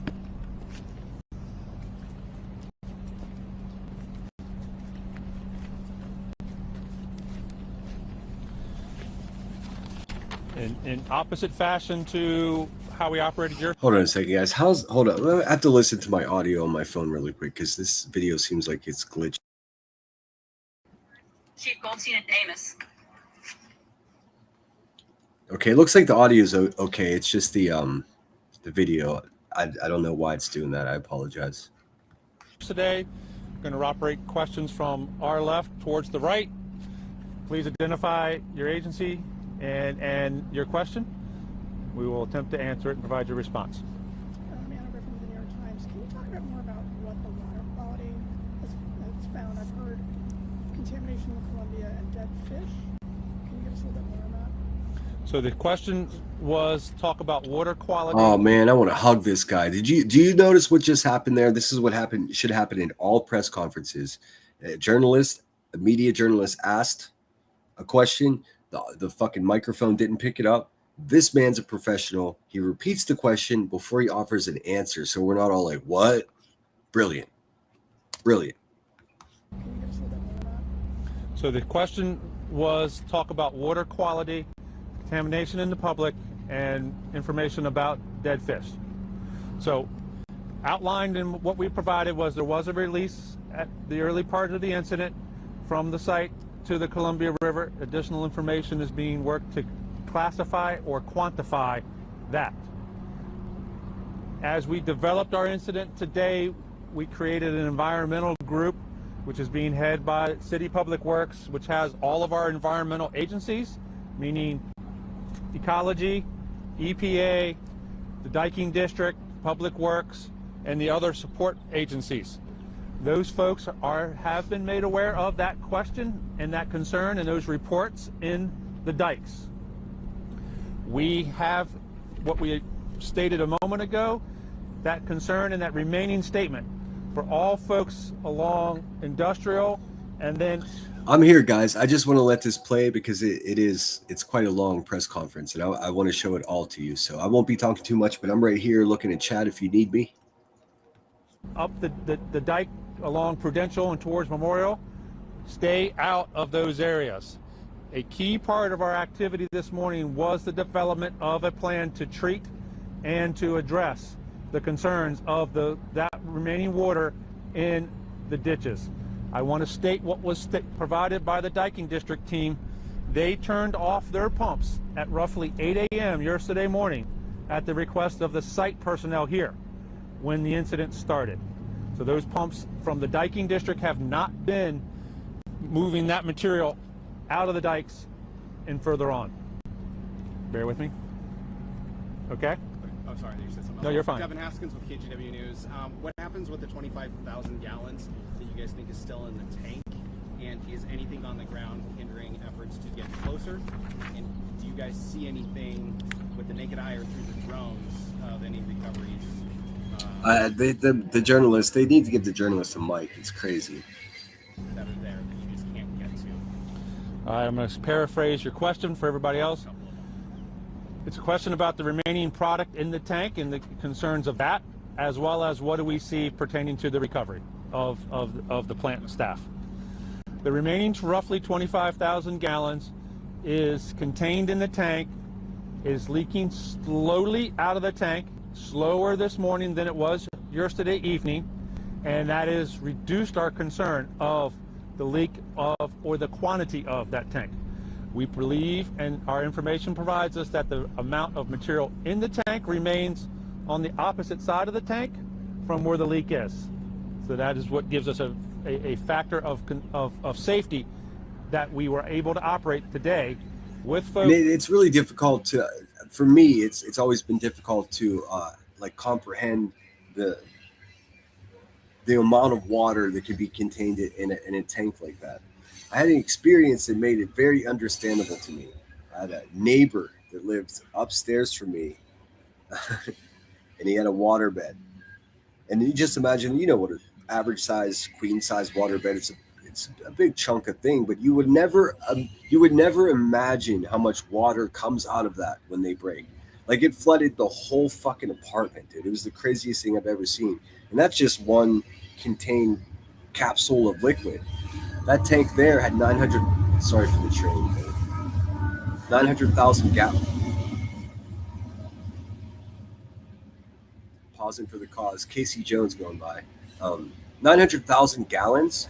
It looks just like a little tank, but I mean, that's so much liquid. Inappropriate chemical protective equipment in that area. We did have folks from the Fire and Rescue Hazmat as well as the National Guard folks in that area making continued assessment. We have identified that we will be seeking some additional capabilities to assist us in the recovery and a couple additional steps to ensure the safety of our folks. We will be working that as soon as we're leaving this press conference and continuing forward. I have the assurance, and I am very confident in the support provided to us from the state as well as our federal partners. If we need something, we will get it to have the resources here. Thank you. I'm going to go behind you. Thank you. Julia Lopez with Fox 12. Going off of that, will the Chemical Safety and Hazard Board investigation impact cleanup and recovery efforts at all? So the question is, will the Chemical Safety Board's actions impact the cleanup and recovery operations? I want to break that down into recovery. No. The recovery operations are primary. The Chemical Safety Board's needs will be identified, and this is the planning posture that we took yesterday afternoon. The recovery will proceed as all steps needed to engage that recovery. Then the cleanup and site recovery, because again, we're breaking recovery into our victims and the staff here, as well as the site. We know that from this train derailment in Ohio. In fact, fun fact: the train that you're going by here is the track that goes straight to Ohio that had that chemical spill. They're still recovering. They were trying to pay people off $10,000 to just, here's $10,000, just sign here, and it's this fucking document you're signing that says whatever happens to you is your problem from here on out. It's criminal. Recovery. Then the site recovery will begin, and that will be coordinated by our environmental agencies with the Chemical Safety Board's contact. Dude, look at that. We are 101 subscribers away from 4,000, dude. We're trying to get to 5,000. Share this out. Make sure you're subscribed, and thanks for being here. That you are aware of? What kind of records are you all looking into with that? So I don't believe there's anybody. You're here? Would you like to? Sure. Joel Sachs, last name's S-A-C-K-S. I'm the director of the Department of Labor and Industries. And first, on behalf of everyone in the agency, we want to express our condolences to everyone who lost someone in the tragedy. Isn't it funny that he's the first one that said that? I mean, she was really well spoken too, the lady. She was really well spoken, but he came up. This man's got his priorities together, dude. Condolences to everyone who lost someone in the tragedy. There are a number of open inspections. I can't speak to them today. They will all, once they are concluded, we will be able to release the information. We will also be conducting an investigation on the incident that occurred on Tuesday. Corwin Hake, Cairo News Radio, and Chief, I want to just plainly ask something that may have been answered in various ways already, but we've heard that this was a tank that contained or had a capacity of 900,000 gallons, and that now there are about 25,000 gallons left. What bluntly has happened to the other 875,000 gallons that may have been in that tank? So, great question, and I appreciate it because, yes, we've talked about it in different pieces, but I'll try to. Yeah, that's a good question from that journalist. He's like, well, where did all this liquid go? If it's not in the water, I mean, we don't see video of them sucking up liquid off the ground. Now, like I said, if something that big ruptures, where did all that liquid go? That's a great question. I didn't even consider that. All back together in one. The images that we're seeing, it looked wet there in the immediate area, but it didn't look like there was like a wash of liquid that went. Although I don't think we have footage of it. If you saw the image, or if you're just listening, the tank is placed in the middle of this like industrial complex. It looks like a mill. It's a paper mill, but it's almost surrounded on 3 sides by larger structures. So I mean, they must have internal security cameras at the facility, but I'm guessing that we won't see those until the insurance companies have their way with them.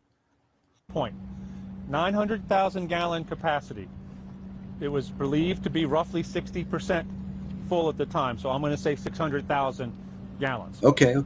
When I stood here last evening and told you that there was roughly 90,000 gallons remaining, that was based upon our visual assessment on pictures that were taken at roughly 11 a.m. and the amount of sidewall of the tank that was still visible, presuming the sidewall of the tank, roughly 10% of that tank, was still standing, thus 90,000 gallons. Okay. Indeed, that talks about 500,000 gallons of product. And yes, we have utilized the figure that roughly 500,000 gallons of product left that tank from the time of the incident beginning till yesterday afternoon when we thought 90,000 gallons remained. Okay. Now, today, last night and this morning, we're doing our assessment, looking at that leak, and we identified now. He's dancing a little bit. So where did all that liquid go? Does this liquid evaporate? I mean, it's got the word alcohol in it. It could evaporate, but I don't know, man.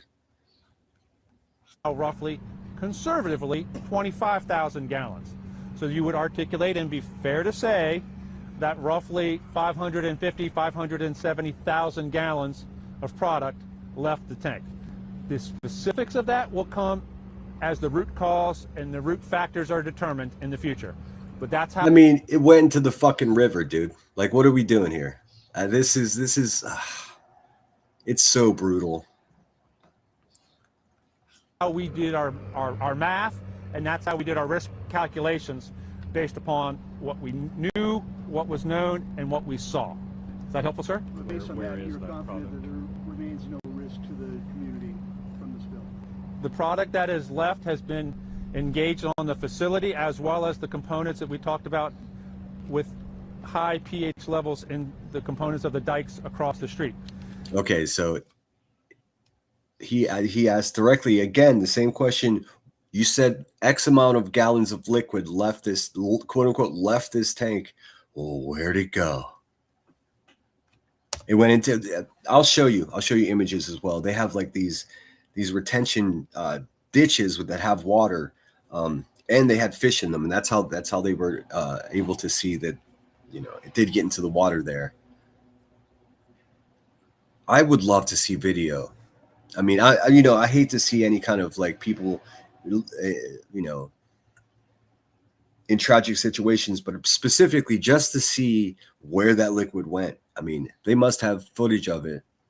This guy's seen it. He's dancing right now.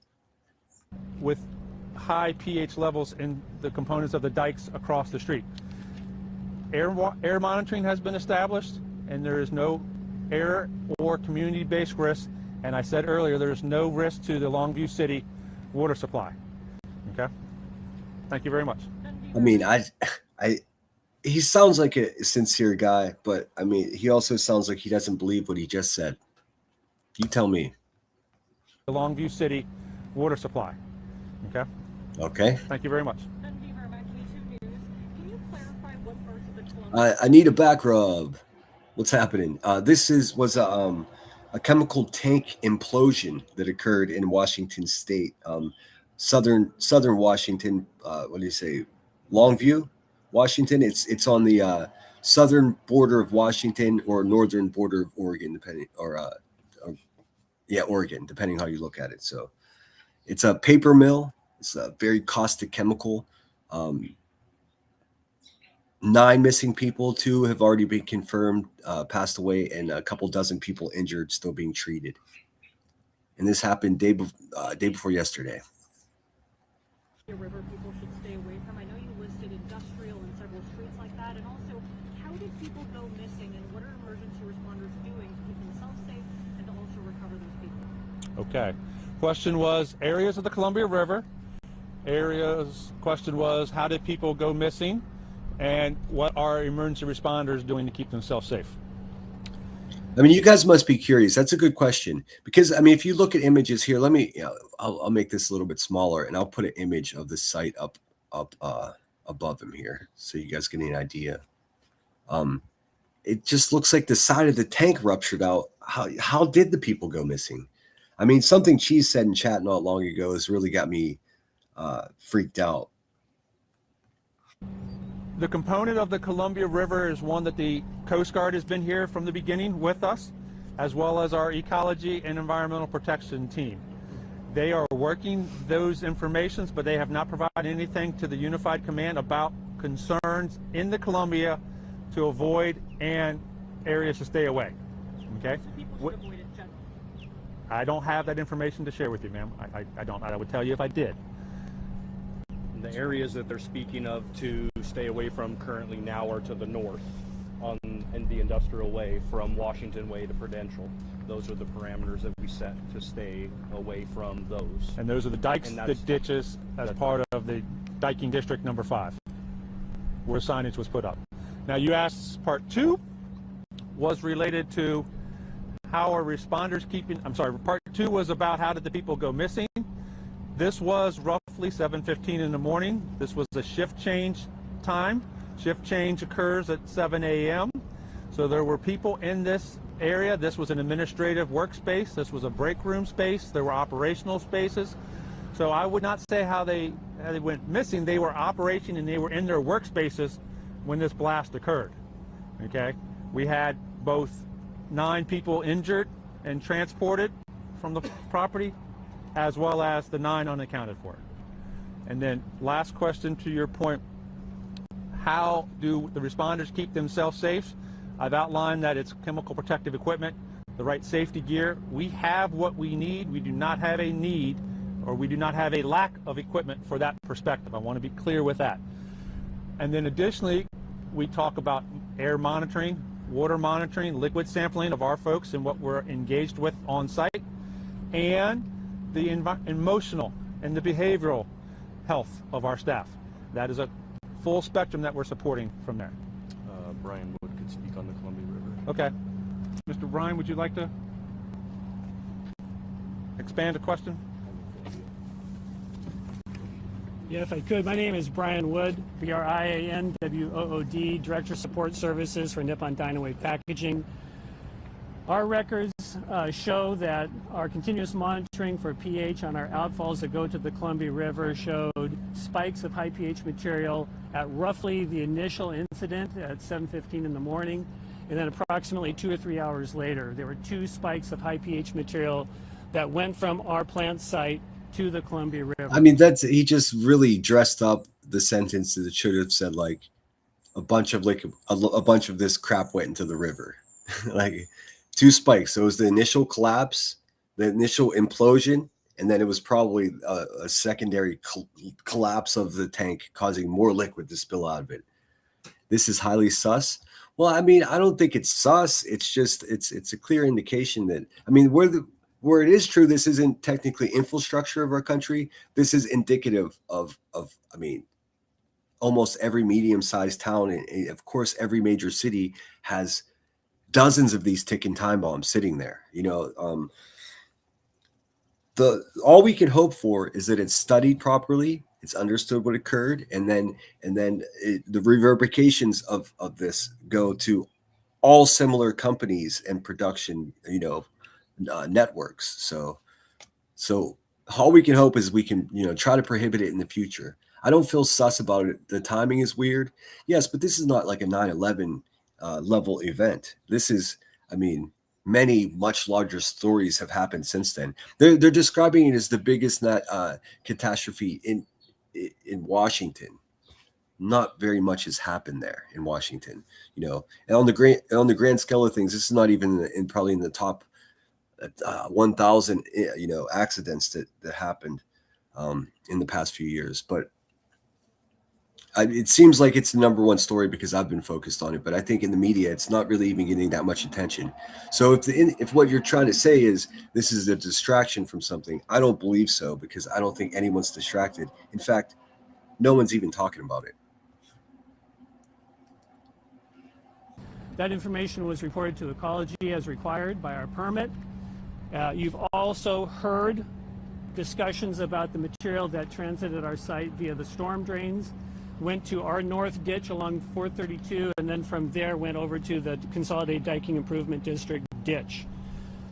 We are working with the Diking District, and we are working with Ecology and EPA to address the issue over there, which will be a matter likely of elementary neutralization. Heard a question earlier about fish. The report we Elementary neutralization, that's a process from not knowing exactly what that is. Would that be like adding additional chemicals to deactivate the harmful effects of the other chemicals that have been spilled? The distractions, our devices were distracted already. Exactly. It's just like the people that said we were getting chipped with the fucking with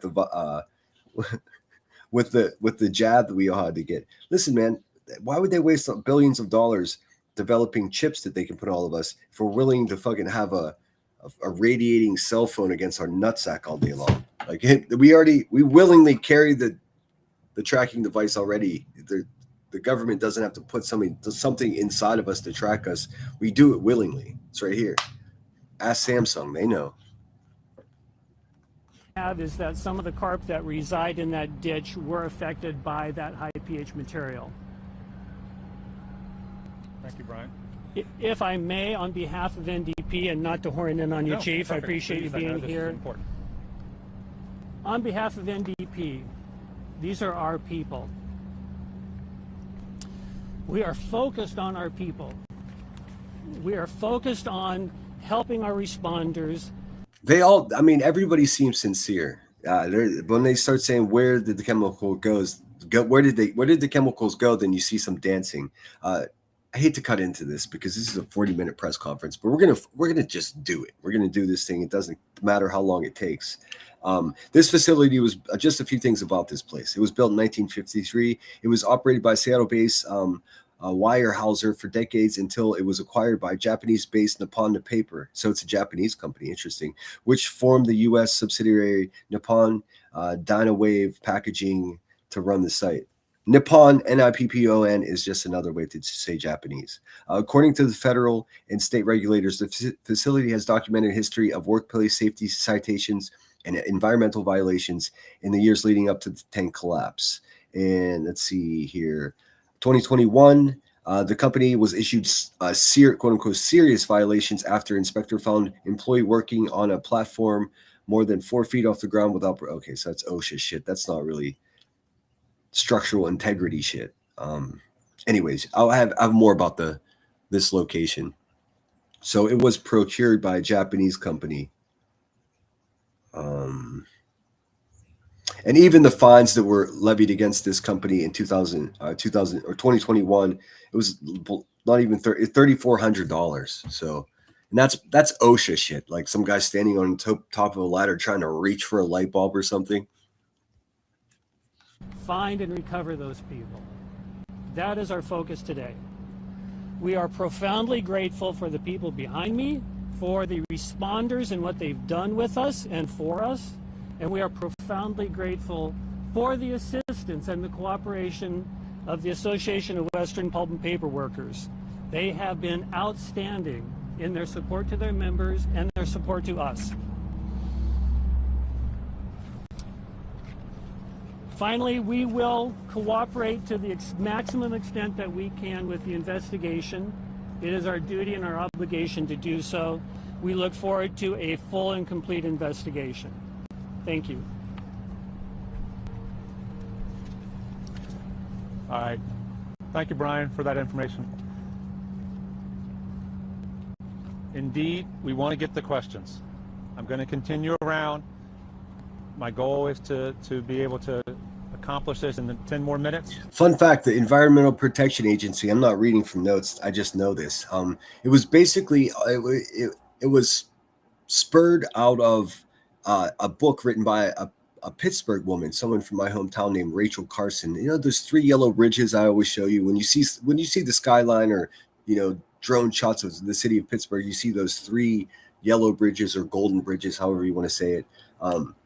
One of those bridges is named Rachel Carson. She wrote a song called, I don't know, it was like, it's a really kind of a cheesy name, like, I don't know, like something wave. It would have to, she was studying the water in the Pittsburgh area and trying to determine the results of all the steel mills and all these other various plastic making companies just dumping pollutants straight into the water. And her book was so profound and so impactful on people that soon after the Environmental Protection Agency was formed, specifically because of that book. It's pretty fantastic. Love my city, dude. So, go ahead, sir. Right, with K2, can either of you just detail the recovery effort as best you can, and perhaps a timeline to the families and the community when they should expect the recovery effort for the victims? So the question is, detail the recovery efforts as best as we can. Sorry to interrupt again, but the book from Rachel Carson was called Silent Spring, published in 1962. This groundbreaking environmental science book documented harmful effects of synthetic pesticides, specifically DDT, on the environment of human health. The book became a massive bestseller and widely credited with sparking a modern global environmental movement. Pretty awesome. And provide a timeline to that. I'm going to outline that this was a blast. We've used the word explosion, we've used the word implosion, I've also used the word failure. Indeed, there was a rupture, a failure, a blast. All of those to us mean the same. It's not why it happened, it's the damage that we observed, okay? Vehicles are damaged, buildings are damaged, mechanical equipment is damaged, collapsed, and failed. So that is what we see in the environmental area there, part of which was one of the pictures we released yesterday afternoon. As we go through that... Does it look to you, does it look to you? See, whenever I saw a shot earlier, there were way more cars over here. Maybe we're too far away. That looks like one right there, one over here. We have structural concerns. We talked about those yesterday, that those were identified, addressed, and have been limited or mitigated. We still have the concerns of the workers and where they're at, how we can access that. The other component is, and I outlined earlier, waist deep to chest deep water. Our teams this morning have observed that water being lower today than it was when they were in there yesterday. And we do have plans, and we will engage plans at the appropriate time to continue to pump that water out so that we have access to all of those areas. Otherwise, I can't provide you a timeline. Chief Amos was out there running the operations today in what we call the courtyard group, and our focus is to receive all 9 and bring them back. We will do that as expeditiously as we can, and when we're done, we will provide that information. Yeah, and keep those searchers in your prayers, dude. Imagine you're no matter how good you do your job, it's still going to be terrible. So yeah, keep those guys in your thought, those guys and ladies.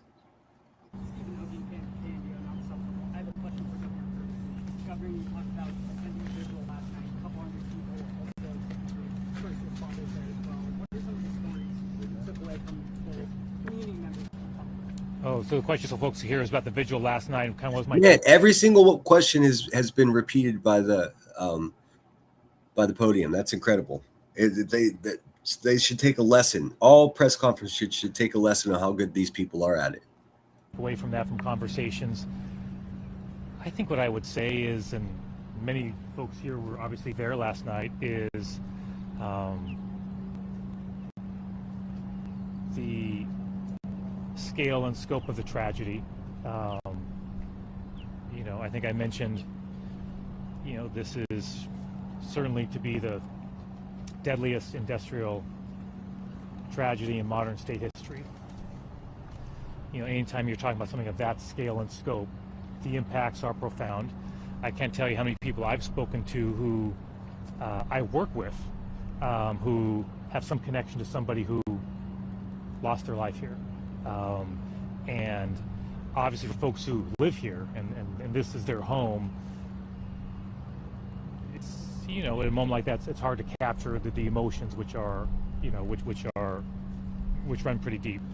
That said, I'm getting a couple messages on the side, a request or suggesting that I speed up the press conference. I don't like to alter the pitch of it's too important what these people are talking about. If we're doing drama streams, then it's it's funny to speed them up, but I don't feel right about doing it. I felt what I referred to earlier, a resiliency there of folks coming together, regardless of background differences. That was certainly something I heard from just about everybody I spoke to is that sentiment as well. So I think that's the best I can to put that into words for that question. Thank you. All right.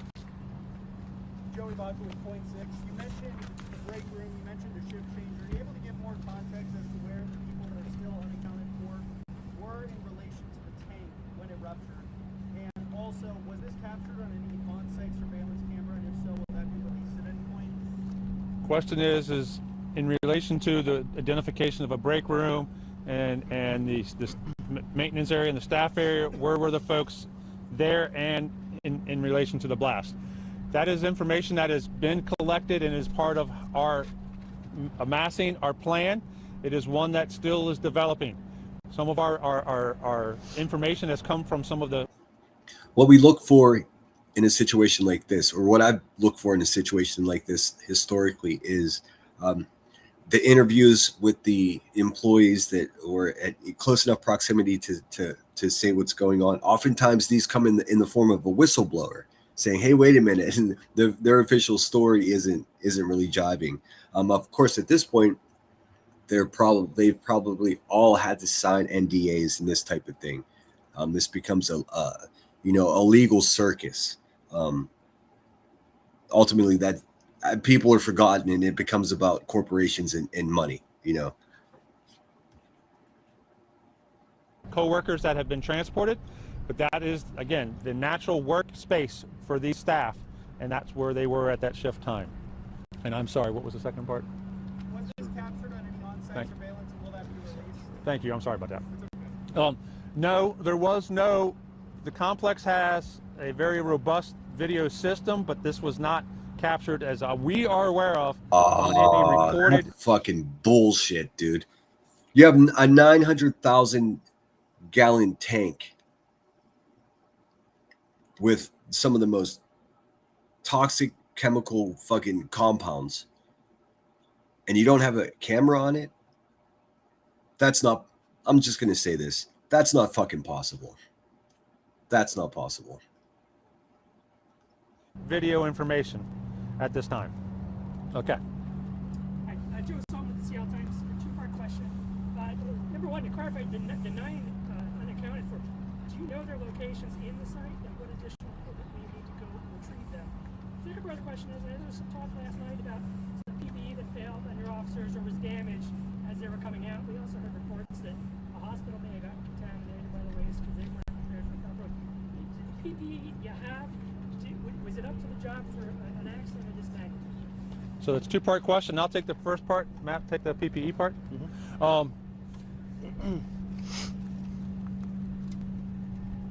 We do not know where all 9 are. Through accountability with the Nippon staff, we know 9 individuals are missing. We have searched the area that is searchable. We do not have the ability to state that we have located all 9, nor the ability to state where those 9 were, as I had in one of my prior questions. Information that we still work through. So Matt? Yeah, as far as regarding PPE, our initial responders in the structural firefighting gear that we wear, the only issues that we experienced was some damage to our boots. We have impacts to our firefighting equipment, but we have local resources that are actually coming to our sites, to our... Oh man, just imagine what, aside from possibly Sigma here, I don't think most of us are chemists, but if there's a liquid that you're standing in that's melting your boots, oh man. Fire departments to collect those sets of PPE to be either decontaminated after we decontaminated them on site as best we could, and they will do professional testing and inspections on those to see if they meet the needs. No, troopers, I understand your mix-up. This is not, no one was evacuated for this situation. This is completely separate from the one in Orange County. This is in Washington State on the southern border of Oregon, Longview, Washington. I know a few people, and listen, if I was watching too, I would get it mixed up too. I have yet to even show this story in Orange County. So there were, in fact, no evacuations here. It's in an industrial area. It's not really near, any kind of living dwellings. But we've also been working with our local vendors to replenish those supplies. So as far as catastrophic failures, we haven't... Good morning, by the way, troopers. Good to see you. Had any catastrophic failures of our equipment, just normal impacts we would have to our lower protective equipment for hazardous materials. It's okay for us to do some rescue operations in them, and then when we transition to our recovery and our hazmat entries, we have the equipment, our Class B suits and SCBAs that we feel appropriate to enter that scene to at least do reconnaissance missions. But we do run into some... No, troopers, trust me. In just trying to research this, I kept getting information about the Orange County stuff. And it was like halfway through an article, I'm like, wait, this is the wrong one. Industrial hazards that for any level of equipment wouldn't be safe for us to continue. Okay. I want to state last question. I think I haven't touched base with you yet a couple of days, so I'll go with you.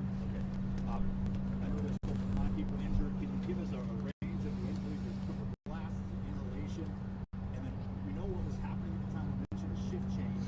Was that maintenance being done, a normal startup? What was happening? First, tell us what was. So the questions were two-part. A more detailed information about the injuries, and then more detailed information about the activities at that time, 7:15 in the morning. No, we do not. That's information that we don't have. We have, as we identified previously, Dana Tucker and the folks from the coroner's office and the hospitals are supporting operations there with law enforcement. It is not something that we have as far as the extent of the injuries. As far as the operations there, I think what we outlined earlier, as in the members going about their traditional exchange of information, exchange of shift duties and their regular duties, is what was occurring. We don't have any additional details at this time. So I want to articulate my appreciation. I want to you all for your asking of questions, as well as your support of sharing joint information. The Joint Information Center has been established. That information was provided. I'm going to outline that a means of submitting that information is available to all.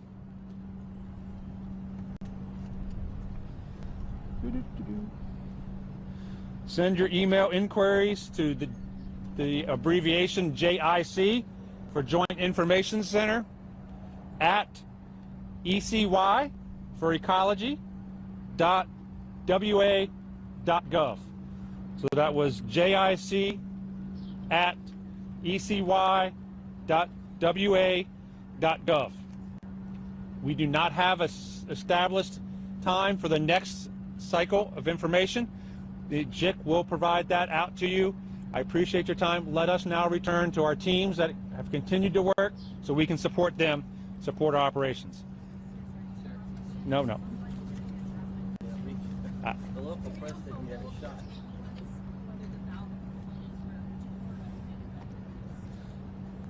I understand the question. I'll repeat it, and then I will say we do not know. Description of the age of the tank and the valves.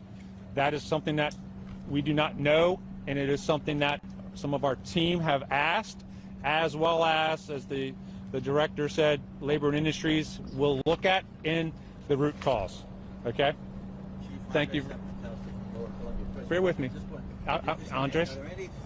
Well, the facility was built in 1953. Who we kidding here? That tank's probably from the 70s, dude. I'll be with you in just a second. Thank you all.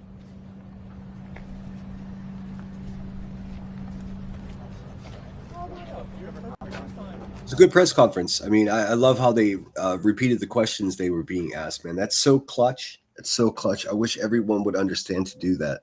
Obviously, he's had some type of public relations training, so he knows what he's doing. So the place was built in 1953, and I mean, I'm looking at patterns of non-compliance. There was a fire in August of 25. Clean Air and Water Act. Just on and on. Oftentimes, here's the tragedy of this, and I know this so well because I learned a lot. I read a lot about the steel mills, and I actually got to go inside and understand how they actually worked. I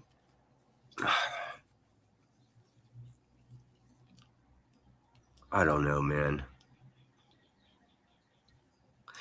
Here's what it is. I'm trying to think of the best way to explain this, so there's no question about what I'm saying.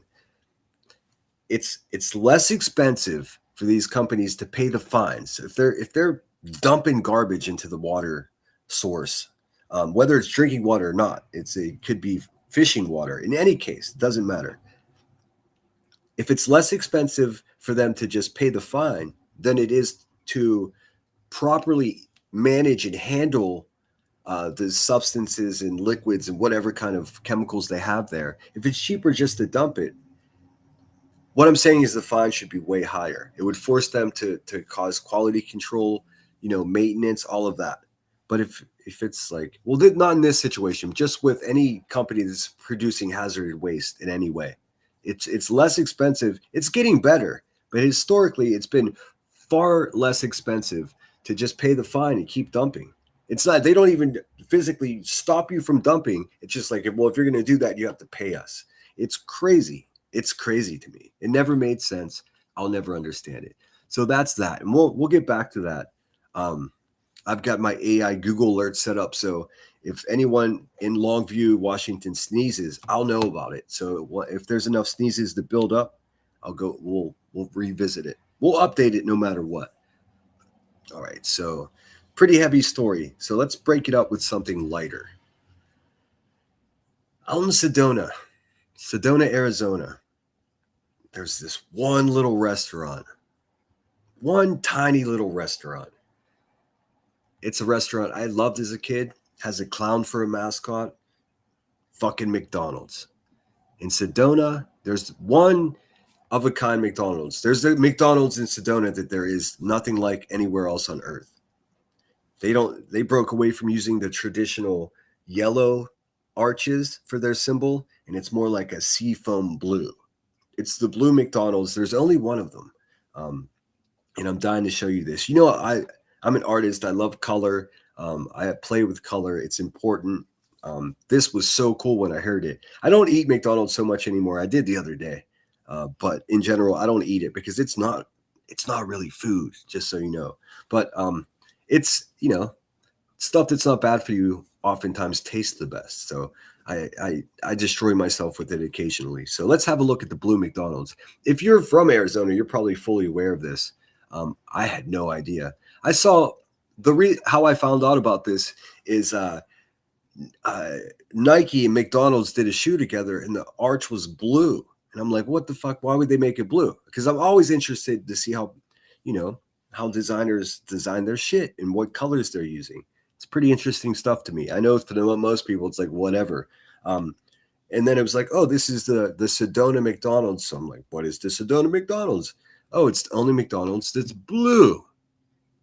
All their packaging, the Big Mac boxes, it's all blue. It's like some type of art project, dude. It's the coolest shit ever.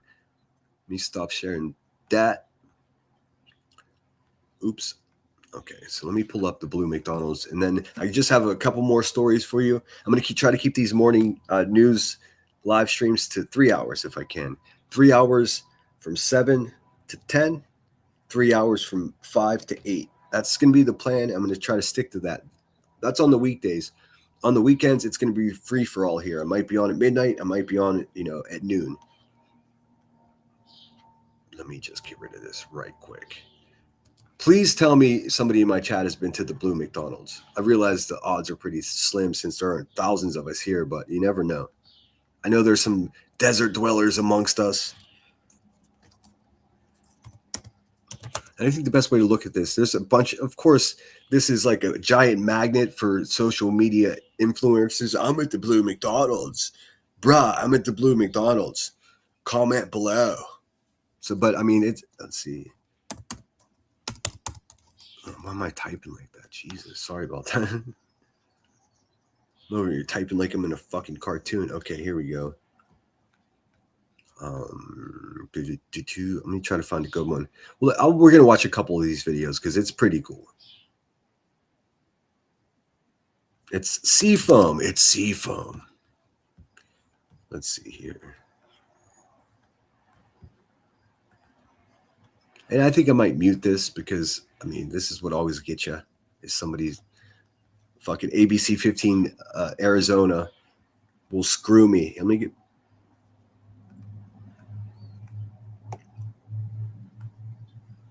Hold up. Bing bong.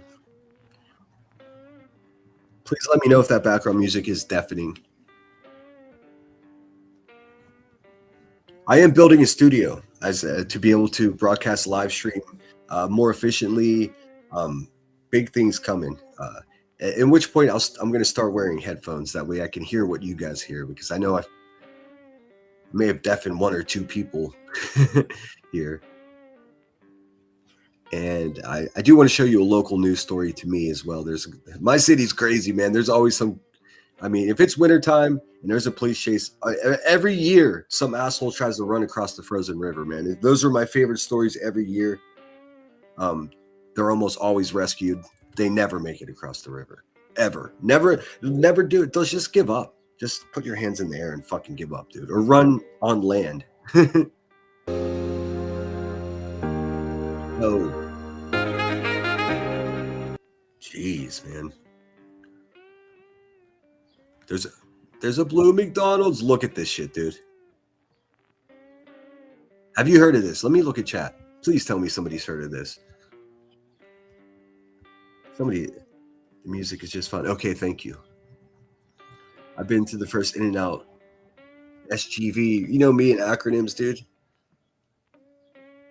SGV.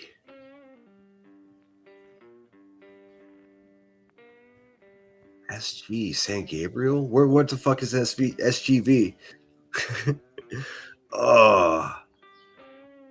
I'm going to lose all my street cred in California because of this. I don't know what SGV is, man. I'm so bad at acronyms.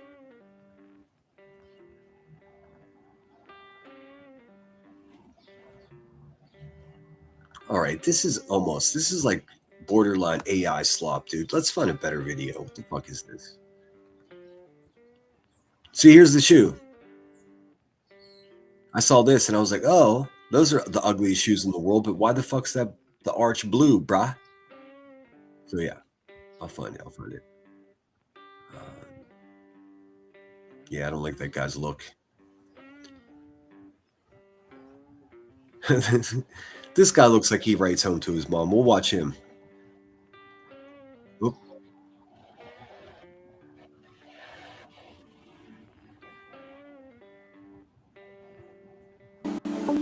To get ready for this trip, why not get some McDonald's breakfast? Oh yeah, let's go. Oh, St. Gabriel Valley. See, hey man. Hey man. I was close. I was close. The Valley was fucking me up. Lever, Johnny, lever. Oh, lever, John. Right, he's a bit of a nerd, but he seems like somebody who calls his mom. Mom, I'm just checking in. Let's see here.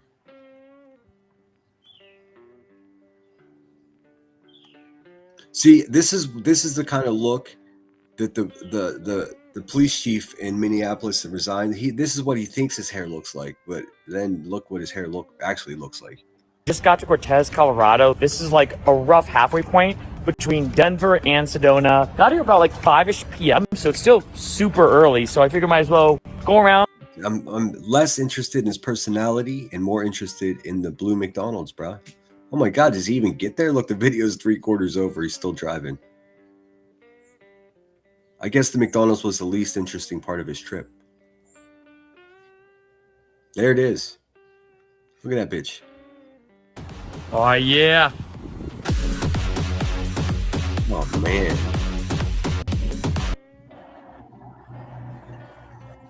I don't want to hear that. Look, all the signs are blue. I mean, I don't know if you guys give a shit about this. I think it's fucking incredible. Like, I would go. That would give me a reason to go to Sedona.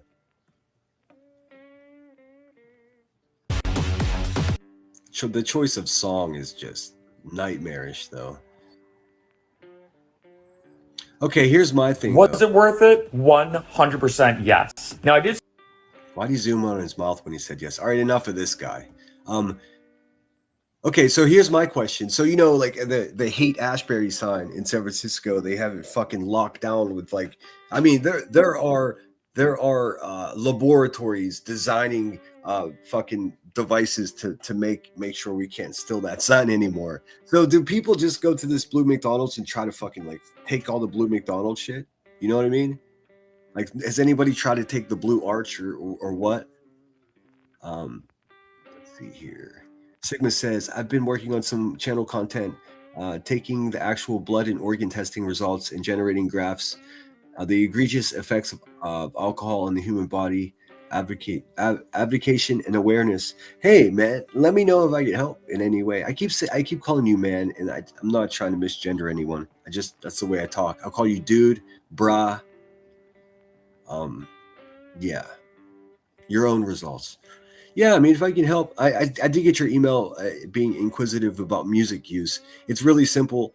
If you use it, expect to not make. If you use copywritten music, expect not to make money off the video. But it doesn't seem like making money is your intent, which gives you way more freedom in the way of what music you can use. Like, it changes the whole thing. But I'll email you back more details and let me know if there's anything more specific you need from me. Oh, Hate Ashbury, I love that place. No, I do too. Last time I was up there, I was a fucking idiot, and I fucking opened the gate and went and sat at the top of the steps at the Grateful Dead house, and this very strong Asian man came out, dude. He's like a short bodybuilder, man. He fucking kicked me in my back. I didn't even know he was there. He kicked me in my back and almost kicked me all the way down the stairs. My friends were like, "Oh," and I knew I was wrong. It said no trespassing, but that's the legendary place. I still got the photo. I got in the photo. The door is opening behind me, and he's coming out to kick me. It was bad. I did apologize, and he was just like, I'm tired of it. I'm tired of it. I was like, I understand, man. I understand. All right, I don't like this guy, dude. He did a zoom in on his mouth when he said yes. It made me very uncomfortable. Let's see. Oh, not a blue shake. You guys get the idea. McDonald's demolition, Blue Arches McDonald's. I just want like a quick blurb about what it is, and I don't want to listen to AI slop. Up Trusting has spent the last decade quietly raising prices and shrinking poor. Oh, that's not at all, dude. What is going on in Australia? Dude, I got to get over there. I got to go over and help the Australian people fight back against their tyrannical government, dude. What is happening? Every time I start to think that we got it bad here, I look at what's happening in the UK, and then I look at what's happening in Australia. I'm like, it's not even as bad. All right, here looks like a nice couple. Definitely gonna have bad music. So my question to you guys is, told you, what would you go? How many hundreds of miles would you drive to check this out, or would you never even consider doing that? I would. I can't think of any aside from nature. Sedona, Arizona is truly one of the most beautiful places on earth. It's like being on Mars, man. It takes your fucking breath away. So people go to Sedona for that. Would you go for for the blue Big Mac box? I would have to take some type of souvenir with me, dude. I would have to.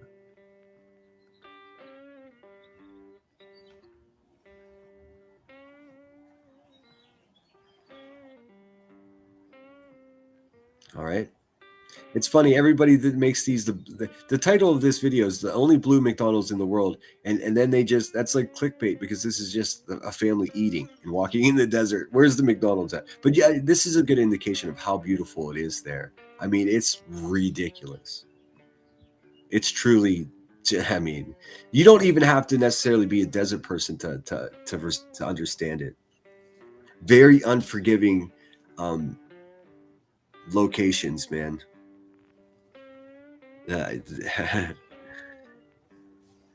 Sigma, we always rent them little grocery carts. All right, so I'm gonna scoot ahead. This is. Oh, they finally made it to the blue McDonald's.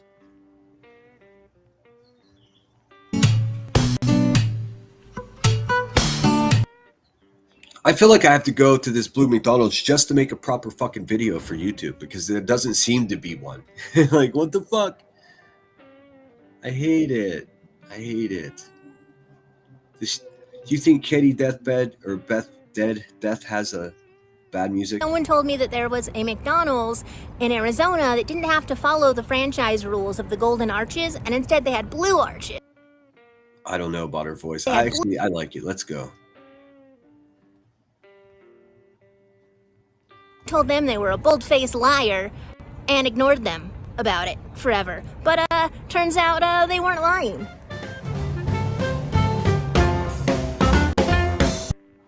That's not a real voice, right? That's a character she's doing. It's got to be. Yeah, it looks just like a normal McDonald's inside, if you're listening. Fast food is not cheap anymore. No, it's not. Well, this is back in 2023 that this was filmed too. It's probably, I mean, way more expensive now.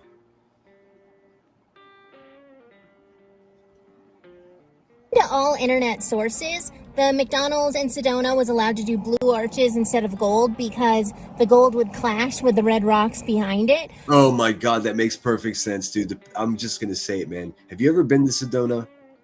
I have. Some of the most beautiful natural terrain on earth. I mean, truly. I mean, that I'm not taking anything away. The people there, a completely fucking different story, dude. It's like it is where Karens go to retire, dude. I swear to God. Anytime that I'm out near Sedona, I just avoid fucking human beings, dude, because it's always this monochromatic flesh tone, like flesh color, like khakis with the fucking hiking hat. Hey, man, all due respect, like, they can smell someone that's not a local from a mile away, and they go out of their way to fuck with them. It's insane.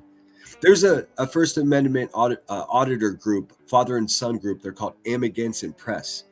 Amagansett is a small village, I think, at Long Island, New York. Anyways, that's where they're from. But he and his son travel the world and do the most passive First Amendment audits. They go places where they know they're allowed to be, just to see if people fuck with them.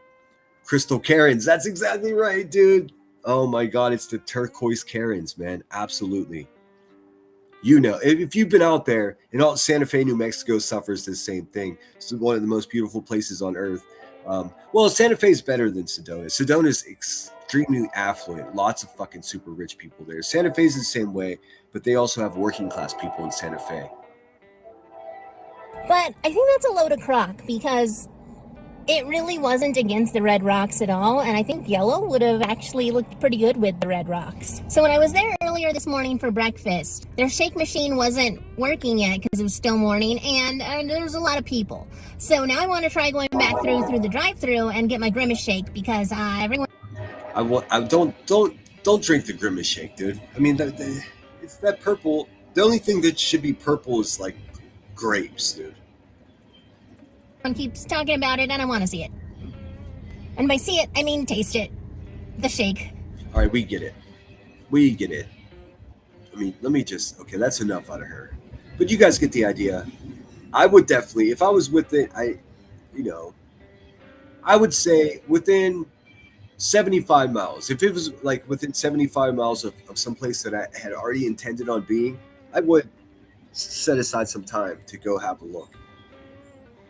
But I would. It would be so difficult for me not to fight the urge to, take a blue McDonald's symbol with me. Like, what the fuck? They probably have. If they were smart, they would sell merch. Do you think they have merch? I wonder if they have merch.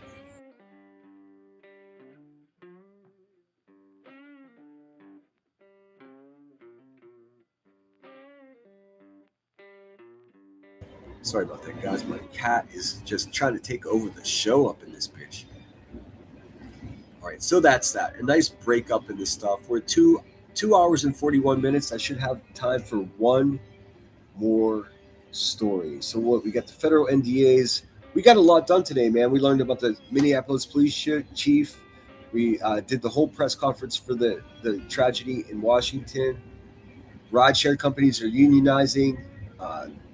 The Trump administration wants all federal employees to sign NDAs. We got tech giants juicing up and trying to create an elite fighting force of athletes. It's so fucking bizarre, dude. So if they're doing this overt, imagine what they're doing in private. It freaks me out. We checked out the sexy priest of the Vatican. Turns out he wasn't a priest at all. Blue McDonald's. All right, so what am I missing? What did I not cover? All right, this is one of the last things I got for you. We're going to go to NASA.com.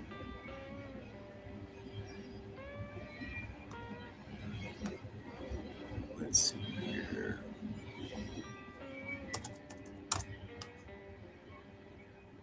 AI mode. Is everybody feeling good out there? Thanks for being here. I'm sure a lot of people are in a big hurry to get out and see some drama. I'm not doing drama in the mornings. I think it's better for my own fucking well-being. Save it for the afternoon.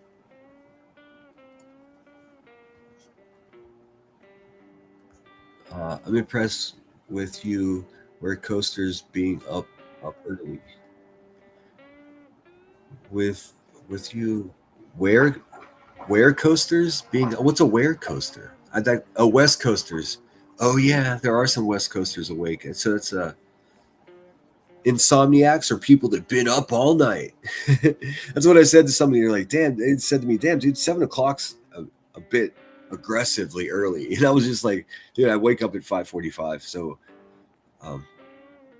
but I'm a damn lie because today I woke up at 6:20 because I had to. See, if I didn't have anything to wake up to, I'd be up with the birds. But the second I set that alarm, it's like, oh man, my last couple of streams have been blocked in Belarus and Russia. What's up, Gina Marie? All right, so we're going to go to NASA.com, dude. NASA.gov. Because NASA has unveiled the plans for their moon base. You know your boys wishing upon a star over here. Let's see. Let's see this shit. Where can I put myself? Hold on. As soon as I move myself, the next page is going to be something else. All right, let's see here. NASA. A sustained future on the moon. NASA's moon base is a central component of the agency Artemis program, aimed at establishing the first sustained presence on the moon. Located near the lunar South Pole, the moon base will help unlock new scientific discoveries, advanced technologies, and needed for future deep space missions and foster an emergency lunar economy. Where's it at? There we go.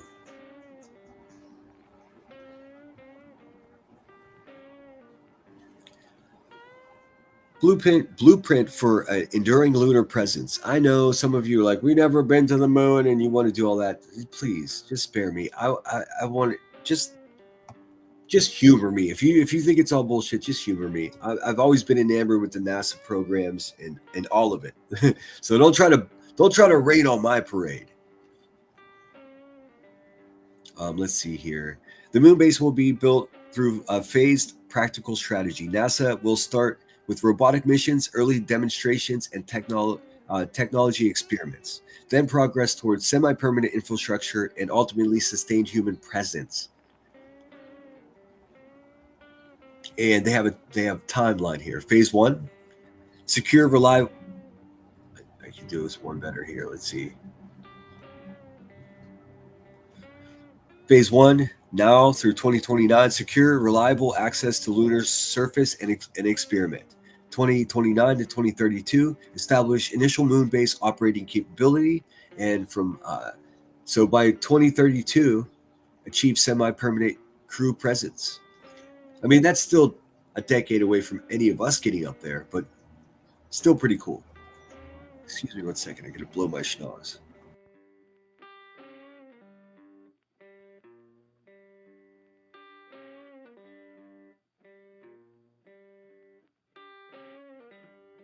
All right, sorry about that. Let's see. Learn more. Again, your boy always wants to learn more. Let's see. NASA will establish the moon base in lunar South Pole region through a phase. I already read that. By starting with near-term technology demonstrations. I already read that. Phase 2. Already read that. But the images are interesting. You'd think that NASA would have better AI than this, right? I mean, come on. But the fun thing about AI images, NASA images or NASA videos, for any creators out there, any YouTubers, you can use all of their shit copyright without being worried about copyright at all. Now, live streams, sometimes it gets a little bit fickle because what will happen is they'll broadcast live on nasa.gov and then hundreds of people will rebroadcast it. So if you accidentally are on a rebroadcast, that asshole can get you for a copyright. It's bizarre, I know. But as far as the images, the video, the audio, all of it, every bit of it, because it's so heavily subsidized by the American people, it's a governmental agency that's in a large way supported with our tax money. So it's ours. We own it. You can't just walk in there and, do what you want, but, you guys get it. Oh man, I'm not going to read all of this. I mean, it's NASA. They're going to nerd out as much as possible. Phase 2, NASA will transition to assembling semi-permanent infrastructure and initiating early habitation and logistics operations. And then I just want to go all the way to the end of phase 3. Let's see here. Uncrewed cargo return. Habitats. Let's see here. Look at that cute little guy. Look at that cute little guy. It's a door. Dude, it's a Winnebago. That's a moon Winnebago right there. With a solar panel like a hippie that might be headed towards the Blue McDonald's in Sedona, Arizona, dude. Look at that thing. It's got a cute little door on it. So cool, dude. I realize that a lot of this is so many years off if it's ever going to happen, but I love it, dude. I truly do. They should have better AI than this. No, I must admit. How do I get out of this? What happened? All right. So that's slick. It looks like they're offering at least some mocked up images of each thing. A pressurized rover. Haha, buddy. Look at that. Fucking Toyota. Oh my God. NASA is a governmental agency that's owned and operated by the American people. And it's on a Toyota. Oh my God. It reminds me of this big American flag that I saw hanging at this storefront in San Francisco. It said buy American. And then in the lower hand corner of this flag, it said made in China. I was like, well, would you look at that? I'm not mad. It looks incredible. We all want this already. I can tell. Look at that thing, dude. Look at that thing. So there's a wealth of knowledge and resource in this NASA site. It looks like each one of these tabs has another image. Pretty cool. What is this guy? Solar power augmentation. I mean, nothing is impressive about that. It's a fucking solar panel. It's doing the same thing it's doing there as it's doing here. I'm sorry. I just don't get it. Here we go. Now we're talking. So so these are living quarters then, these little podules. Look, there we are, way back there. All right. So that's, I mean, there's not much else to say to that. I just wanted to share with you that they did in fact share the plans, or the public package, whatever they call it. The Clash, Rock the Casbah. That's a Toyota. I mean, I don't know why it jostled me so much to see a car advertisement in a NAS. That shouldn't be happening, dude. That should be against the rules. I mean, are you just gonna have the astronaut come out of the capsule with a refreshing ice cold Coca-Cola? Like, what are we doing here? What the fuck? Although it probably made NASA fucking millions of dollars just to put that mock-up of a imitation Toyota, you know? So I see both sides of it. Eventually we'll be watching football and baseball games and they'll just look like NASCAR cars, the players. I'm sure of it. All right, what else have I got? I don't want to end on a bummer because, well, there's an Ebola breakout and the containment is not happening as fast as the spread. But I truly don't think we have much to worry about. But I'll talk about that tomorrow instead because there's no rush. It's happening in Africa. And I read a fucking incredible article from Johns Hopkins Medical Center, and it's really long, but it's important. So I want to read it to you guys. And we're coming up on 3 hours. So that's the only story that I ditched today. I covered everything else. We got the sexy priest. Oh, there's one more thing. I showed this last night, so some of you have seen it already. Scientists, and I said they found a new species of octopus. It's not true. They found it years ago. They just classified it as a new species. So I was confused, but I still don't think many people have seen this. It didn't get attention until it was, classified as a new species. It's an octopus and it's blue and it looks like a fucking Disney character for real. Tripper, since COVID, we gotten the opposite. There's a weird war on teachers. It's insane. Oh, I know what the war on teachers is. From my perspective, they don't get paid enough. I think teachers shouldn't have to pay income tax. I mean, wouldn't that be a great incentive for decent people to take up the profession? I don't think police officers and firemen should pay income tax either. It's ridiculous to tax somebody who's serving the community. I think it's the most ridiculous thing ever.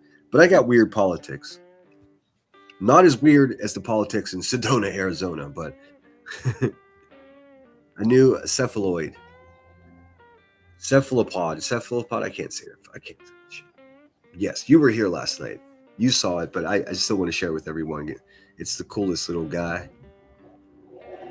I didn't realize the first couple times that I was looking at this video of the creature that it's only golf ball size. It looks like it could be, I don't know, like the size of a basketball.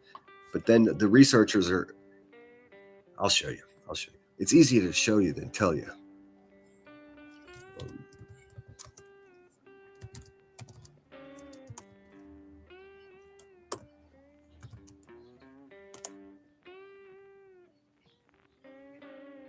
There it is. Look at this little guy. And this is a really cool video because it has audio from the researchers, which they're just like, whoa.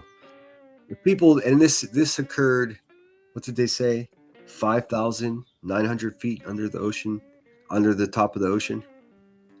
6,000 feet, sorry.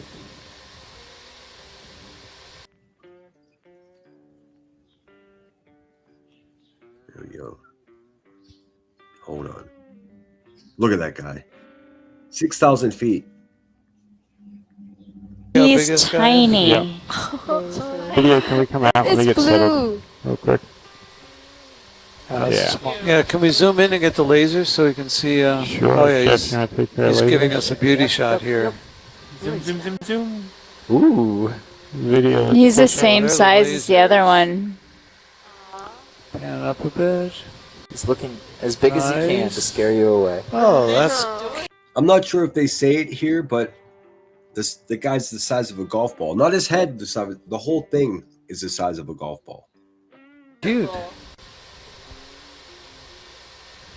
Wait for the slope down.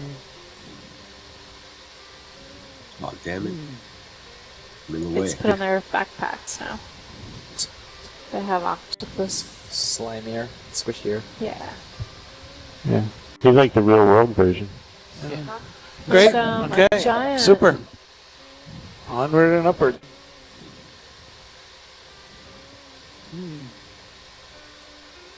Can we get the lasers so we can see how big He's this guy tiny. Yeah.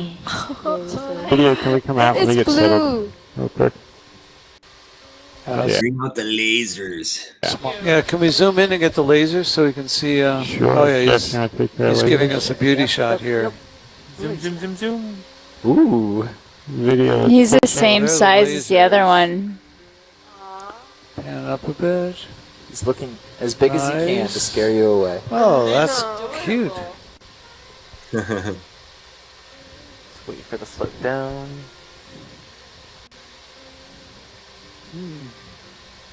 It's put on I'll pause it and get a zoom their in. backpacks now. Give me 1 second. Let me do it this way. He's still tiny even on the screen. Let's see. I can do it this way. Go gadget zoom, dude. There we go. Look at that little guy. Look how big his eyes are. I think it's pretty neat. And I'm going to end with that. A life form that's never been discovered until recently. And this occurred off the Galapagos Islands as well, if you're curious about that. So that's that, man. We covered fucking 1, 2, 3, 4, 5, 6, 7, 8, 9, 10, 11, 12. We covered 12 stories today in 3 hours. I mean, kudos. Thanks for being here. This is all new to me, doing this type of live stream. So I plan on tightening it up, getting my graphics better, getting, positioning of things. If I'm just doing drama and I just have some dummy up on my screen and I'm picking apart their nonsense, I don't really need the technical ability to put this here and this there. I do practice doing that, but for this, it's more important. I want to try to create something more cohesive, have a proper intro. This is a bit of an experiment for my channel, but I really enjoy it. It gives me a chance to get up and get going and do something productive in the morning. And now I have the rest of my day until 5 o'clock tonight for the drama stream to do what I need to do. I think this is really going to work for me if I can make it work. So I appreciate the support of the channel, support my silly ass. Let me just look and see, make sure I didn't miss anything. And I do apologize. And I think just in the way of expectations in keeping up with chat with these streams, it's obviously going to be more difficult for me. So it'll be a situation where I'm more heavily dependent on my moderators to alert me with messages that appear on my phone to make sure I'm not missing anything. So more work for my moderators. I'm sorry, guys. But I'm just urging you to be more understanding, because drama streams I could pause and we can chop it up for 40 minutes and I could play 10 more minutes. It's more difficult to do when I'm actually trying to relay information to you. And hopefully we can learn shit together while we do this, man. It'd be fun. So until we meet again, which will be at 5 p.m. this afternoon, It looks like old Crackety Crack Turner's going live. Oh, wait, she can't go live on YouTube. Never mind. We'll find something to review. During this week, while she's off, I know she's listening right now. During this week, while she's kicked off of YouTube, my YouTube monster, I'm 5 o'clock every day. I'm just going to really continue to show you exactly who this person is and what she's up to. Let's see how she handles it. But that's separate from this. I do appreciate all of you guys for being here. See you at 5 o'clock if you want to see me talk some shit. Let's go. Team go. Go team go. Blue team go. Red team go. I'm sorry if I missed anybody. Tripper, Wise Angel. Did I not say hello to somebody? Somebody. The moon is haunted and the ocean is less explored than space is. Says GMK. GM Killer -NH8VA. You know you can change that. Yes, it's terrifying in the bottom of the ocean, but you might run into this little fucking cute feller down there. And I'm gonna play us out with a select tune. I don't know which one yet. See, this is the planning thing. Someone asked me if I will have a co-host. No, I never intend on having a co-host on this channel at all. I've been going live by myself for a year. It's difficult. Like I've been going live a couple times with Headstones to do cases, and we're going to continue to do that. But here this is a solo mission. It's well, not solo. It's me and my mods, but you know what I'm saying. I can't do it when I'm trying to do this. Could you imagine if there was someone up here else talking to me? I would never be able to get anything done. I wouldn't. And plus, I have control issues after doing it solo for, since the beginning of my channel. Anyways, I'm babbling. Take care of yourselves, guys. I'll see you in a couple few hours. Be good out there. Fight the good fight. When you see something that's not right, don't be afraid to say it. Be like, hey, that there. Yeah, do that. See you guys soon. What song do we want to hear? I think I'm going to leave this little feller on the screen. Let's see. How do I get this right here? Creator music.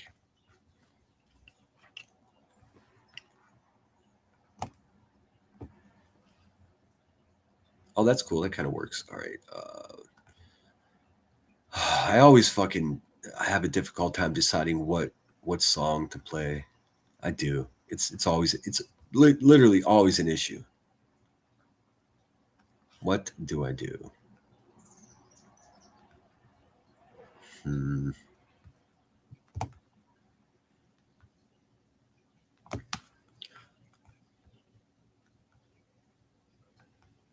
You know what?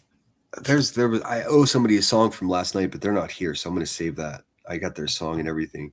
James Bond, Octopussy. I hate that song. I'll play it though. It seems. Let's actually. What am I thinking, dude? We got Octopus's Garden, dude. Are you kidding me?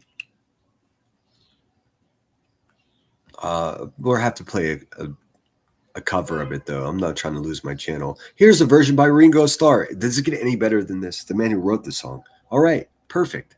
I'll see you guys at 5 o'clock. If you do show up at 5 o'clock, bring your fucking sense of humor and your own snacks, dude. All right. Take care of yourselves. Then take care of other people once you do that. In that order, Sinner out.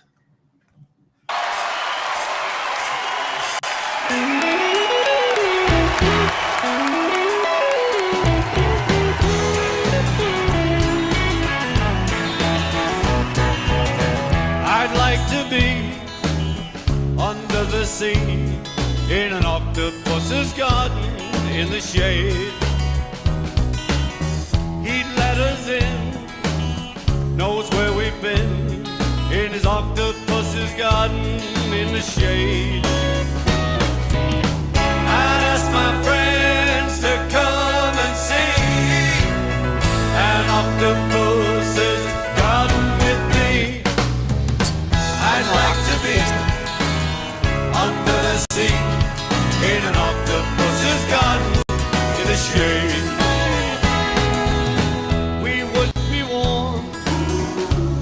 the storm. In our little Can we get the laser? beneath the waves, resting our head on the seabed in an octopus's garden near a cave. We would sing and dance around because we know we can't be found. I'd like to be under the sea in an octopus's garden in the shade.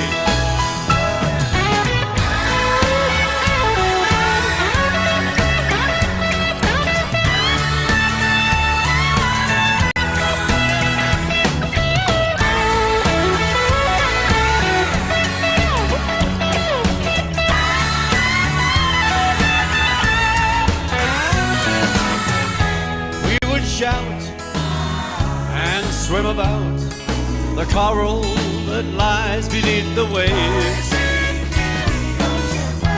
Oh, what joy for every girl and boy, knowing we're happy and we're safe. We would be so happy, you and me, no one there to tell us what to do.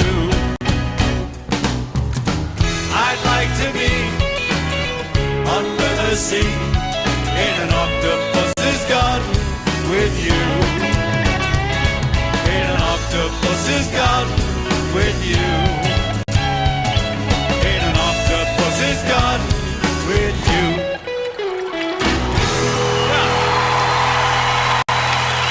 Thank you. Thank you, thank you. Okay, well, I got to tell you this. It's a great pleasure to be here. Okay, I have a new CD out called Choose Love. And I'm going to do a couple of numbers for it, but this is the first one.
If my words did glow with the gold of sunshine, and my tunes were played on the harp unstrung, would you hear my voice come through the music? Would you hold it near as it were your own? It's a hand-me-down. The thoughts are broken.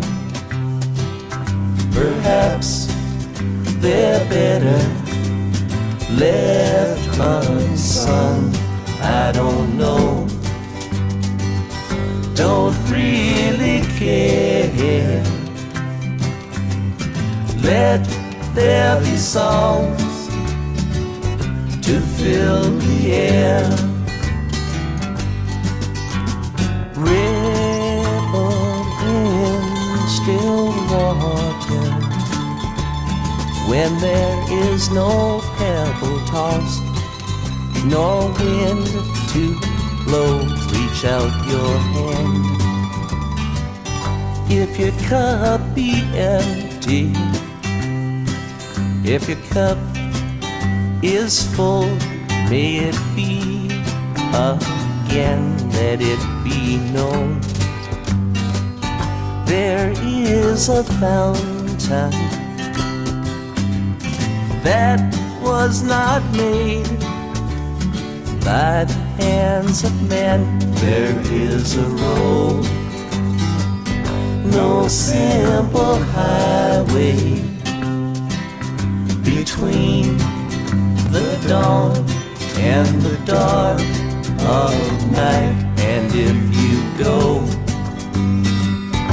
no one may follow. That path is for your steps alone.